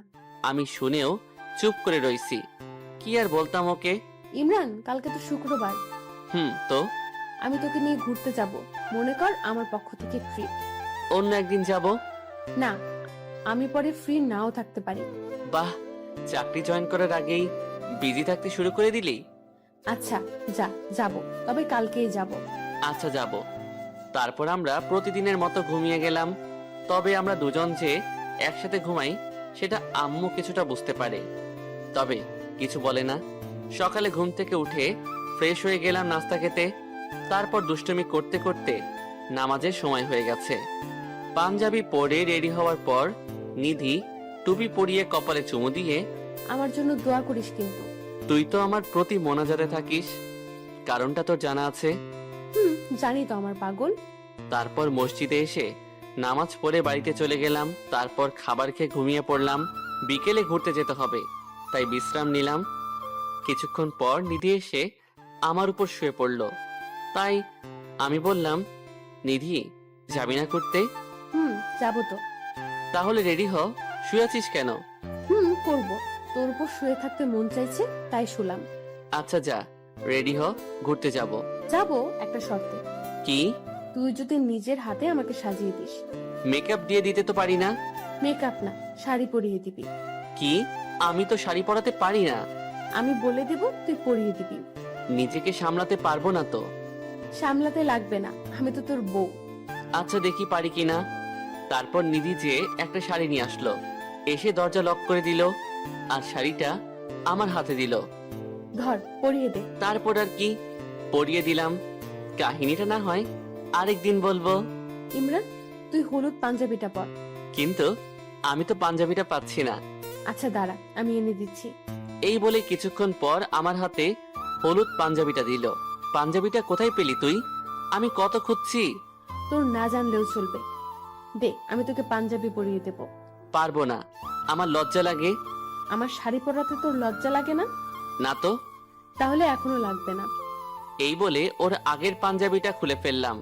পাঞ্জাবিটা হাতে নিয়ে এক ধ্যানে আমার বুকের দিকে চেয়ে রইল। নিধি, কি হলো? কি দেখো সেইভাবে? নিশ্চুপ, শুধু তাকিয়ে রইছে। এই নিধি, নিধি।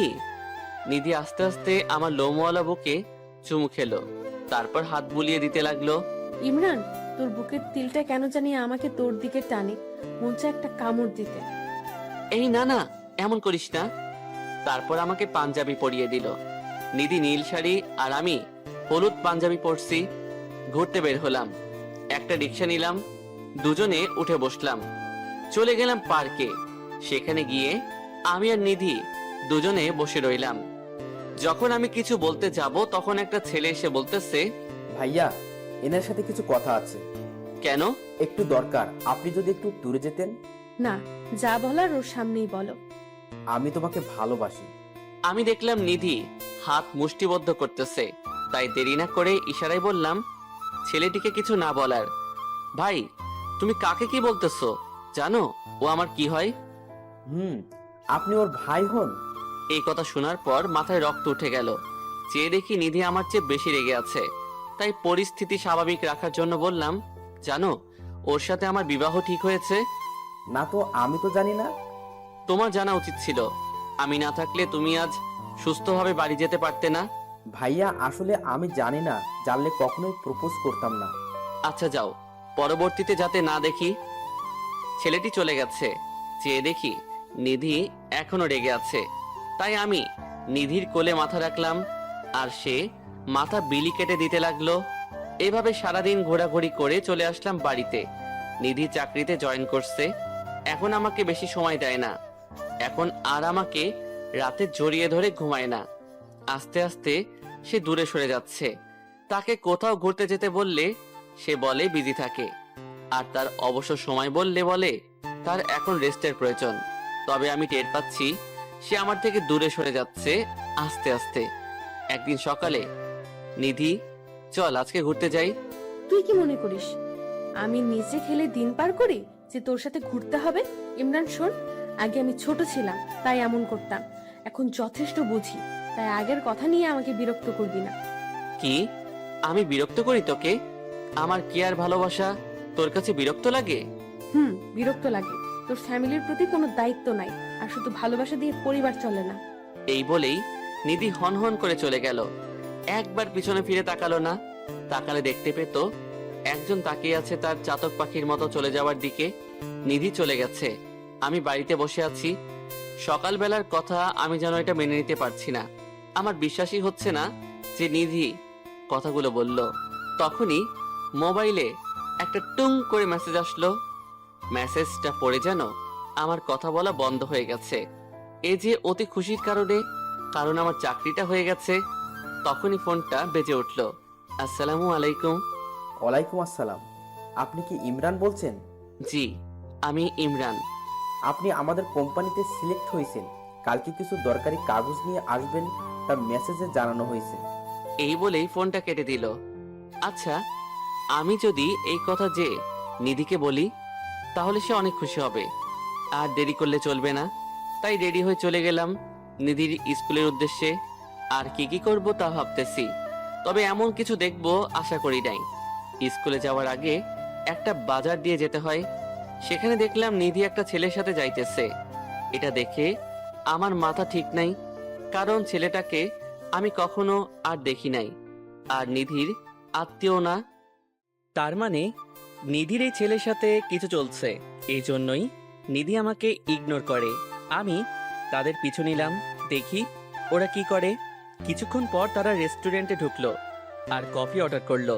ছেলেটি বারবার নিধির হাত ধরতেছে, আর তো বসে থাকা যায় না। তাই দিলাম একটা নাক বরাবর ঘুষি, গড় গড় করে রক্ত পড়ছে। কি ভাবছেন ছেলেটা আমাকে মারছে? আরে না, আমাকে আমার কিউট বউটা মারছে। ওই, তুই ওকে মারলি কেন? আমি অবাক হয়ে তাকিয়ে রইলাম, কথা বের হচ্ছে না। ওই, তোকে কি বলছি উত্তর দে। সবাই আমাদের দিকে তাকিয়ে রইছে। আচ্ছা নিধি, এই বকাটেটা কে? এই বখাটেটা আমার চাচাতো ভাই। নিধির কাছে চাচাতো ভাই নামটা শুনে বুকটা কেঁপে উঠল। এই আমি কাকে ভালোবেসেছিলাম যে কিনা নিজের স্বামীর পরিচয় গোপন করে? চলো তো, এদের আবার কোনো বিশ্বাস নেই, কি না কি করে ফেলে। তারপর নিধির হাত ধরে চলে যাই। নিধি বারবার আমার দিকে তাকাচ্ছিল, জানি না কেন। তবে আর জানারও দরকার নাই। আমি রাত করে বাড়ি ফিরছি, হাতে সিগারেট পকেটে। সিগারেটের প্যাকেট। যত মানুষই বেইমানি করে, কিন্তু সিগারেটে ধোয়া কখনো বেইমানি করে না। রুমে এসে সিগারেট টানছি আর ভাবতেছি, নিধিকে তো কোনো অংশে কম ভালোবাসিনি, তাহলে কেন এমন করতেছে? এসব ভাবনার মাঝে আম্মু এসে খাবারের জন্য বলে গেছে, তাই ফ্রেশ হয়ে চলে গেলাম খাবার খেতে। খাওয়ার সময় নিধি বারবার আমার দিকে তাকাইছিল। আমি দেখেও না দেখার ভান করে আছি। হালকা কিছু খেয়ে উঠে চলে গেলাম ছাদে। ছাদে যেই সিগারেট ধরায় টানছি, মাথা কাজ করা বন্ধ করে দিয়েছে। তখনই পিছন থেকে কে জানি জড়াইয়া ধরছে। আমার বুঝতে আর বাকি রইল না যে এটা নিধি। নিধি, ছাড় আমাকে। আমি তোকে ছাড়তে বলছি নিধি। না, আমি ছাড়বো না। আগে বল আমাকে মাফ করেছিস। কিসের জন্য মাপ চাইতেছিস? আমি তো কিছুই জানি না। বিকেলে যে তোকে থাপ্পড় দিলাম সেটার জন্য। আরে, আমি কিছু মনে করি নাই। আমাকে ছেড়ে দিয়ে সামনে এসে বলল, সত্যি তো তুই আমাকে মাফ করে দিয়েছিস? হুম, সত্য। আচ্ছা, তাহলে সিগারেটটা ফেলে দে। সিগারেট কেন ফেলবো? কারণ তুই আমাকে বলেছিস তুই সিগারেট খাবি না। আমি বখাটে, তাই আমি খাই। তুই আবার আগের কথা উঠাইতেছিস কেন? আগের সবকিছুর জন্য মাফ করে দে। আচ্ছা, যা দিলাম। এবার যা, ডিস্টার্ব করিস না। তার মানে তুই সিগারেট ফেলবি না? না, ফেলবো না। আমি কিন্তু এখন বড় আব্বুকে বলে দিব। দেখ নিধি, চাচাতো বোন আছিস, বোন থাক। এর থেকে বেশি কিছু হবার চেষ্টা করিস না। চাচাতো বোন মানে আমি তোর বউ হই, বউ। কি বউ? তাও আবার তুই? কই, তখন তো দেখলাম না তুই আমাকে আবার বউ বলে পরিচয় দিতে। বলেই সিগারেট দিলাম টান। আমাদের বিবাহের কথা স্কুলের কেউ জানে না, তাই আমি তোকে চাচাতো ভাই বলছিলাম। ও হ্যাঁ, ছেলেটা তোর বয়ফ্রেন্ড ছিল। সম্পর্ক ভেঙে যাওয়ার ভয়ে আমাকে ভাই বলে পরিচয় দিলি। ছেলেটা আমার স্কুলের হেড স্যার, আমার বয়ফ্রেন্ড না। আমার থেকে তোর হেড স্যার বড়? মানে সে কেন বড় হবে? তাহলে আমি যখন ঘুরতে যেতে বলতাম তখন ব্যস্ততা বেড়ে যায়, আর হেড স্যার বললে তোর সময়ের অভাব থাকে না। আজ স্যারের বার্থডে, তাই কফি খাওয়ার জন্য বললো, আর মানা করতে পারি নাই। এই জন্য তুই আমার সাথে এমন করবি? নিধি আমার হাতে সিগারেটটা ফেলে দিয়ে আমার মাথাটা ধরে নিধির কপালের সাথে আমার কপাল ঠেকিয়ে চোখে চোখ রেখে, ইমরান, বিশ্বাস কর, আমার কারোর সাথে কোনো সম্পর্ক নাই। এই চোখের দিকে তাকিয়ে বল, এই চোখ কি কখনো ধোকা দিতে পারে? তাহলে এতদিনের ইগনোর আমি কি হিসাবে নিব? তুই যাতে মনে করিস আমি চাকরি পেয়ে চেঞ্জ হয়ে গেছি, তারপর তুই যাতে চাকরি খোঁজা শুরু করিস মন প্রাণ দিয়ে, কিন্তু তুই এতে ভেবে বসলি আমি অন্য কারোর সাথে রিলেশনে গেছি। তো কি ভাববো, যে আমাকে অনেক ভালোবাসতো সে যদি হঠাৎ করে ভালোবাসা বন্ধ করে দেয়, তাহলে তো আমি ভাবতেই পারি সে অন্য কারো হয়ে গেছে। চোখের জল মুছে চলে আসলাম। নিধিকে আর কিছু বলতে দিলাম না, হয়তো তার সামনে কান্না ধরে রাখতে পারতাম না। আমি তাকে এখনই মেনে নিতাম, কিন্তু সে সামান্য চাকরির জন্য আমাকে এভাবে ভালোবাসা থেকে বঞ্চিত করলো। রুমে এসে দরজা লাগিয়ে দিলাম যাতে নিধি আসতে না পারে। কিছুক্ষণ পরে দরজায় টোকা পড়লো, বুঝতে পারলাম কেউ এসেছে। কে ওখানে, টোকা দেওয়া বন্ধ হয়ে গেছে, কিন্তু নাক টানা শব্দ পাচ্ছি, মানে নিধি কাঁদছে। এটা ভাবতেই বুকের ভেতরটা কেঁপে উঠল। মন চাচ্ছে নিধিকে এখনই বুকে জড়াইয়া ধরি। নিধি কিছুক্ষণ কেঁদে চলে গেল। আমি বিছানায় এপাশ ওপাশ করছি, কিন্তু ঘুম আসছে না। কোনো রকমে রাত পার করে সকালে উঠে কাগজপত্র নিয়ে রওনা দিলাম অফিসে। নিধি সকালে উঠে আমার রুমে এসে আমাকে না পেয়ে আম্মুর কাছে যেয়ে বলে, বড় আম্মু, ইমরানকে দেখছি না যে। ইমরান তো সকাল সকাল কাগজ নিয়ে বের হলো দেখলাম।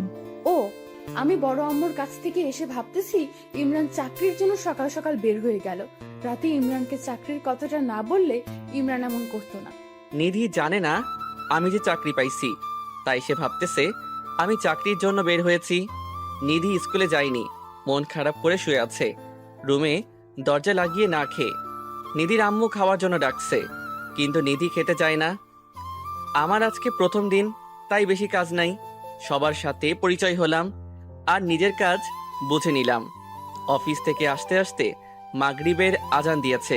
বাড়িতে এসে দরজায় বেল বাজানোর সাথে সাথে আম্মু দরজা খুলে দিল। কিরে, সারাদিন কোথায় ছিলি? অফিসে। তাই বলে ফোনটা বন্ধ রাখবি? আরে প্রথম অফিস করব, তাই যদি কেউ ডিস্টার্ব না করে সেজন্য মোবাইল বন্ধ রাখছি। তোরা নিধির মধ্যে কোনো ঝগড়া হলে তা তাড়াতাড়ি মিটিয়ে নে। মেয়েটা সেই সকাল থেকে না খেয়ে আছে, দরজাটাও বন্ধ করে রাখছে। কি, নিধি সকাল থেকে না খেয়ে রইছে? হুম, আর আমি যেন নিধিকে রাতে খাবার টেবিলে পাই, সেটা তুই কেমনে আনবি তোর ব্যাপার। না পারলে আজকের জন্য তোর খাওয়া বন্ধ। এই বলেই আম্মু চলে গেল। আমি ফ্রেশ না হয়ে চলে গেলাম নিধি রুমের সামনে। নিধি সারা দিন না খেয়ে আছে, এটা শুনে বুকের ভেতরটা মোচড় দিয়ে উঠল। আমি দরজায় টোকা দিলাম। আমি খাবো না বলেছি, তারপরও কেন ডাকতে আসো? নিধি, আমি ইমরান। তখনই দরজা খুলে দিল। আমি তো নিধির দিকে তাকিয়ে অবাক, কারণ নিধির চুলগুলো এলোমেলো, চুলে সেই সজীবতা নেই, একদম শুকনো, আর কান্না করতে করতে মুখের অবস্থা বেহাল করে ফেলেছে। আপনি সারাদিন না খেয়ে রইছেন কেন? নিধি আমার কাছ থেকে আপনি ডাক শুনে অবাক হয়ে তাকিয়ে রইছে। হয়তো সে এটা আশা করে নাই প্রিয় মানুষের কাছে আপনি ডাক শোনার। আমি আবার বলা শুরু করলাম, নাকি আপনার বয়ফ্রেন্ডের সাথে ঝগড়া হয়েছে যার কারণে আপনি খাবার খাচ্ছেন না? এটা বলে মনে হয় ভুল করছি। নিধি বসা থেকে উঠে সোজা আমার কলার ধরছে। আমি তো ভয়ে শেষ। নিধি এখন আমাকে কি করবে? নিধি, আমার কলার ছাড়, না হলে কিন্তু ভালো হবে না। খারাপ কি হবে শুনি? আমাকে আপনি ডাকা, আমার বয়ফ্রেন্ড আছে বলা, আমাকে ইগনোর করা, এর থেকে আর কি খারাপ আছে শুনি? কথা বলতে বলতে দেয়ালের সাথে আটকে দিয়েছে এবং দুই হাতের মাঝখানে আমাকে আটকে রাখছে। কি করব বল? আব্বা বলছে তুই চাকরি না পাওয়া পর্যন্ত একসাথে থাকতে দিবে না। আমার আবার তোকে ছাড়া ভালো লাগে না, তাই তোর সাথে এমন করছি যাতে তুই চাকরি জোগাড় করিস। তাই বলে আমাকে ভালোবাসা থেকে বঞ্চিত করবি? দেখ, তোকে বললেও তুই গুরুত্ব দাস না, তাই তো ভালোবাসা থেকে বঞ্চিত করছি যাতে তাড়াতাড়ি করিস। আচ্ছা যা, বাদ দে, এখন আমাকে যেতে দে। যা, তোকে কে ধরে রাখছে? এখন আমার দুই সাইডে হাত দিয়ে ধরে রেখেছে। তুই হাত সরা, আমি চলে যাই। আমার হাত আমি এভাবে দেয়ালের সাথে রাখবো, কিন্তু সরাবো না। তাই তুই সরাবি না? তুই যা ইচ্ছা কর, কিন্তু আমি সরাবো না। আমার হাত দুইটা নিধির কোমরে ধরে হালকা টান দিতেই নিধির শরীর আমার সাথে লেগে গেছে, আর নিধি আমার চোখের দিকে তাকিয়ে আছে। আমার একটা হাত কোমর থেকে সরিয়ে পিঠে স্লাইড করেছি, আর নিধি কেঁপে উঠছে। তারপর পিঠ থেকে হাতটা স্লাইড করতে করতে মাথায় হাতটা নিয়ে চুলের উপর দিয়ে মাথাটা চাপ দিয়ে বুকে চেপে ধরছি। এখন নিধি দেয়ালের সাথে লেগে গেছে, আর আমি নিধির জায়গায়। তারপর নিধির হাত দুইটা দেয়ালের সাথে চেপে ধরে মুখটা নিধির সামনে নিতেই নিধি চোখগুলো বন্ধ করে ফেলছে, হয়তো প্রিয়জনের স্পর্শ অনুভব করার জন্য। কিন্তু আমি এই সুযোগে নিধিকে ছাড়িয়ে দরজার সামনে এসেই, তোকে যাতে সবার আগে খাবার টেবিলে দেখি, না হলে কিন্তু ভালো হবে না। এমনিতেই তোর উপর আমি রেগে আছি বলেই চলে আসলাম। নিধি রাগী দৃষ্টিতে তাকিয়ে রইছে আমার দিকে। জানি এর প্রতিশোধ রাতে ঘুমানোর সময় নিবে। আমি ফ্রেশ হতে হতে খাবারের সময় চলে এসেছে। আমি খাবার টেবিলে চেয়ে দেখি সবাই আসছে, কিন্তু নিধি আসে নাই। মেজাজটা পুরাই গরম হয়ে গেল। তখনই আম্মু আমার হাতে খাবারের বাটি দিয়ে বলল, নিধি বলছে তোকে দিয়ে খাবার পাঠাতে, তাহলে নাকি খাবে। আচ্ছা নিয়ে যাব, কিন্তু আমার খাবার কই? আচ্ছা এই নে। 2টা প্লেট খাবার নিয়ে চলে গেলাম নিধি রুমে। যে দেখি নিধি উল্টো হয়ে শুয়ে রয়েছে। টেবিলে খাবারগুলো রেখে নিধির কাছে গেলাম। যেই নিধির হাতটা ধরতে যাব তখনই লাফ দিয়ে শুয়া থেকে উঠে আমাকে বিছানায় ফেলে দিয়ে আমার বুকের উপর উঠে গেছে। ঘটনা এত দ্রুত ঘটে গেছে আমি কিছুই বুঝতে পারিনি। চেয়ে দেখি নিধি আমার বুকের উপর। নিধি এগুলো কি শুরু করছিস? নাম বলছি আমার উপর থেকে। না, আমি নামবো না। সে সময়ের কথা ভুলে গেছিস? আমার সাথে ধোকাবাজি। দেখ নিধি, মন কিন্তু এখন ভালো নেই, কিছু করিস না। তোর মন ভালো করার দায়িত্ব শুধু আমার, তুই চুপ কর। নিধি, ঘুমানোর সময় যা ইচ্ছা করিস, এখন খাবারগুলো খেয়ে নে প্লিজ। আচ্ছা, পরে বাধা দিবি না তো? আচ্ছা দিব না, এখন খাবারগুলো খেয়ে নে। সারাদিন কিছুই খাসনি। তুই আমারে খাওয়ায় দিবি। তাহলে আমি খাবো কি করে? কেন? আমার হাতে খাবি? আচ্ছা। তারপর নিধি উপর থেকে উঠে খাবারের প্লেটটা হাতে নিয়ে আমার কোলে এসে বসলো। নে, এই প্লেট থেকে আমাকে খাইয়ে দে, পরের প্লেট থেকে আমি তোকে খাওয়াবো। নিধি, হাত ধুয়ে নেই, পরে খাবি। নিধি কোল থেকে নেমে গিয়ে একটা বাটি ও একটা জগ ও গ্লাস নিয়ে হাত ধুয়ে দিয়ে আবার কোলে উঠছে। আসলেই তুই একটা পাগলি। তোর পাগলি, তাই তো তোকে জ্বালাই। আর আমি পাগল, তাই তো কিছু মনে করি না। তারপর নিধি খাবার খেয়ে আমাকে খাইয়ে দেয়। খাবার খেয়ে আমরা বসে কথা বলতেছি। ইমরান, আমাকে একটা গল্প শোনা। শুনবি তুই? নিধি, ইমরানকে নিয়ে নিচে আয়, তোর বড় আব্বু তোকে ডাকছে। আচ্ছা নিধি, নিচে যা, দেখ কি বলে, আর রাতে তোকে গল্প বলবো। বলেই আমার সাথে নিচে চলে গেল। নিধি যে নিধির বড় আব্বুর কাছে বসলো, আর আমি ছোট আম্মুর কাছে। ইমরান, তোর মা বলল তুই নাকি চাকরি পেয়েছিস। পেয়েছি গতকাল। আচ্ছা, ভালো খবর। এখন থেকে তোরা দুজন একসাথে থাকবি। কোন দিন আবার আলাদা ছিলাম? বিড়বিড় করে বললাম। পাশ থেকে ছোট আম্মু ধাক্কা দিয়ে বলতেছে, ভাবিস না, আমরা জানি না, আমরা সবাই জানি তোরা প্রথম থেকেই একসাথে থাকিস। ছোট আম্মু কানে কানে বলল। আমি অবাক হয়ে প্রশ্নসূচক দৃষ্টিতে ছোট আম্মুর দিকে তাকাইলাম, আর তিনি মাথা নেড়ে বুঝিয়ে দিল, হ্যাঁ। হঠাৎ বলে উঠল, আমরা নাতি নাতনির মুখ কবে দেখবো নিধি? আমরা তো এখন এমন কিছুই করলাম না। কি রে ইমরান, বলিস না কেন? আমার দিকে তাকিয়ে বলল। নিধি এমন নির্লজ্জ মার্কার কথা শুনে আমার ফ্লোর ভেঙে নিচে ঢুকে যেতে মন চাইছে। আমি যেন লজ্জায় কিছু বলতেও পারছি না, আবার সেখান থেকে যেতেও পারছি না। আমার এমন অবস্থা দেখে ছোট আম্মু সবাইকে ইশারা করলো, আর সবাই চলে গেল। এখন শুধু আমি আর নিধি আছি। কিরে, তোর আঙ্কেল কবে হবে? কোথায় কি বলতে হবে জানোস না?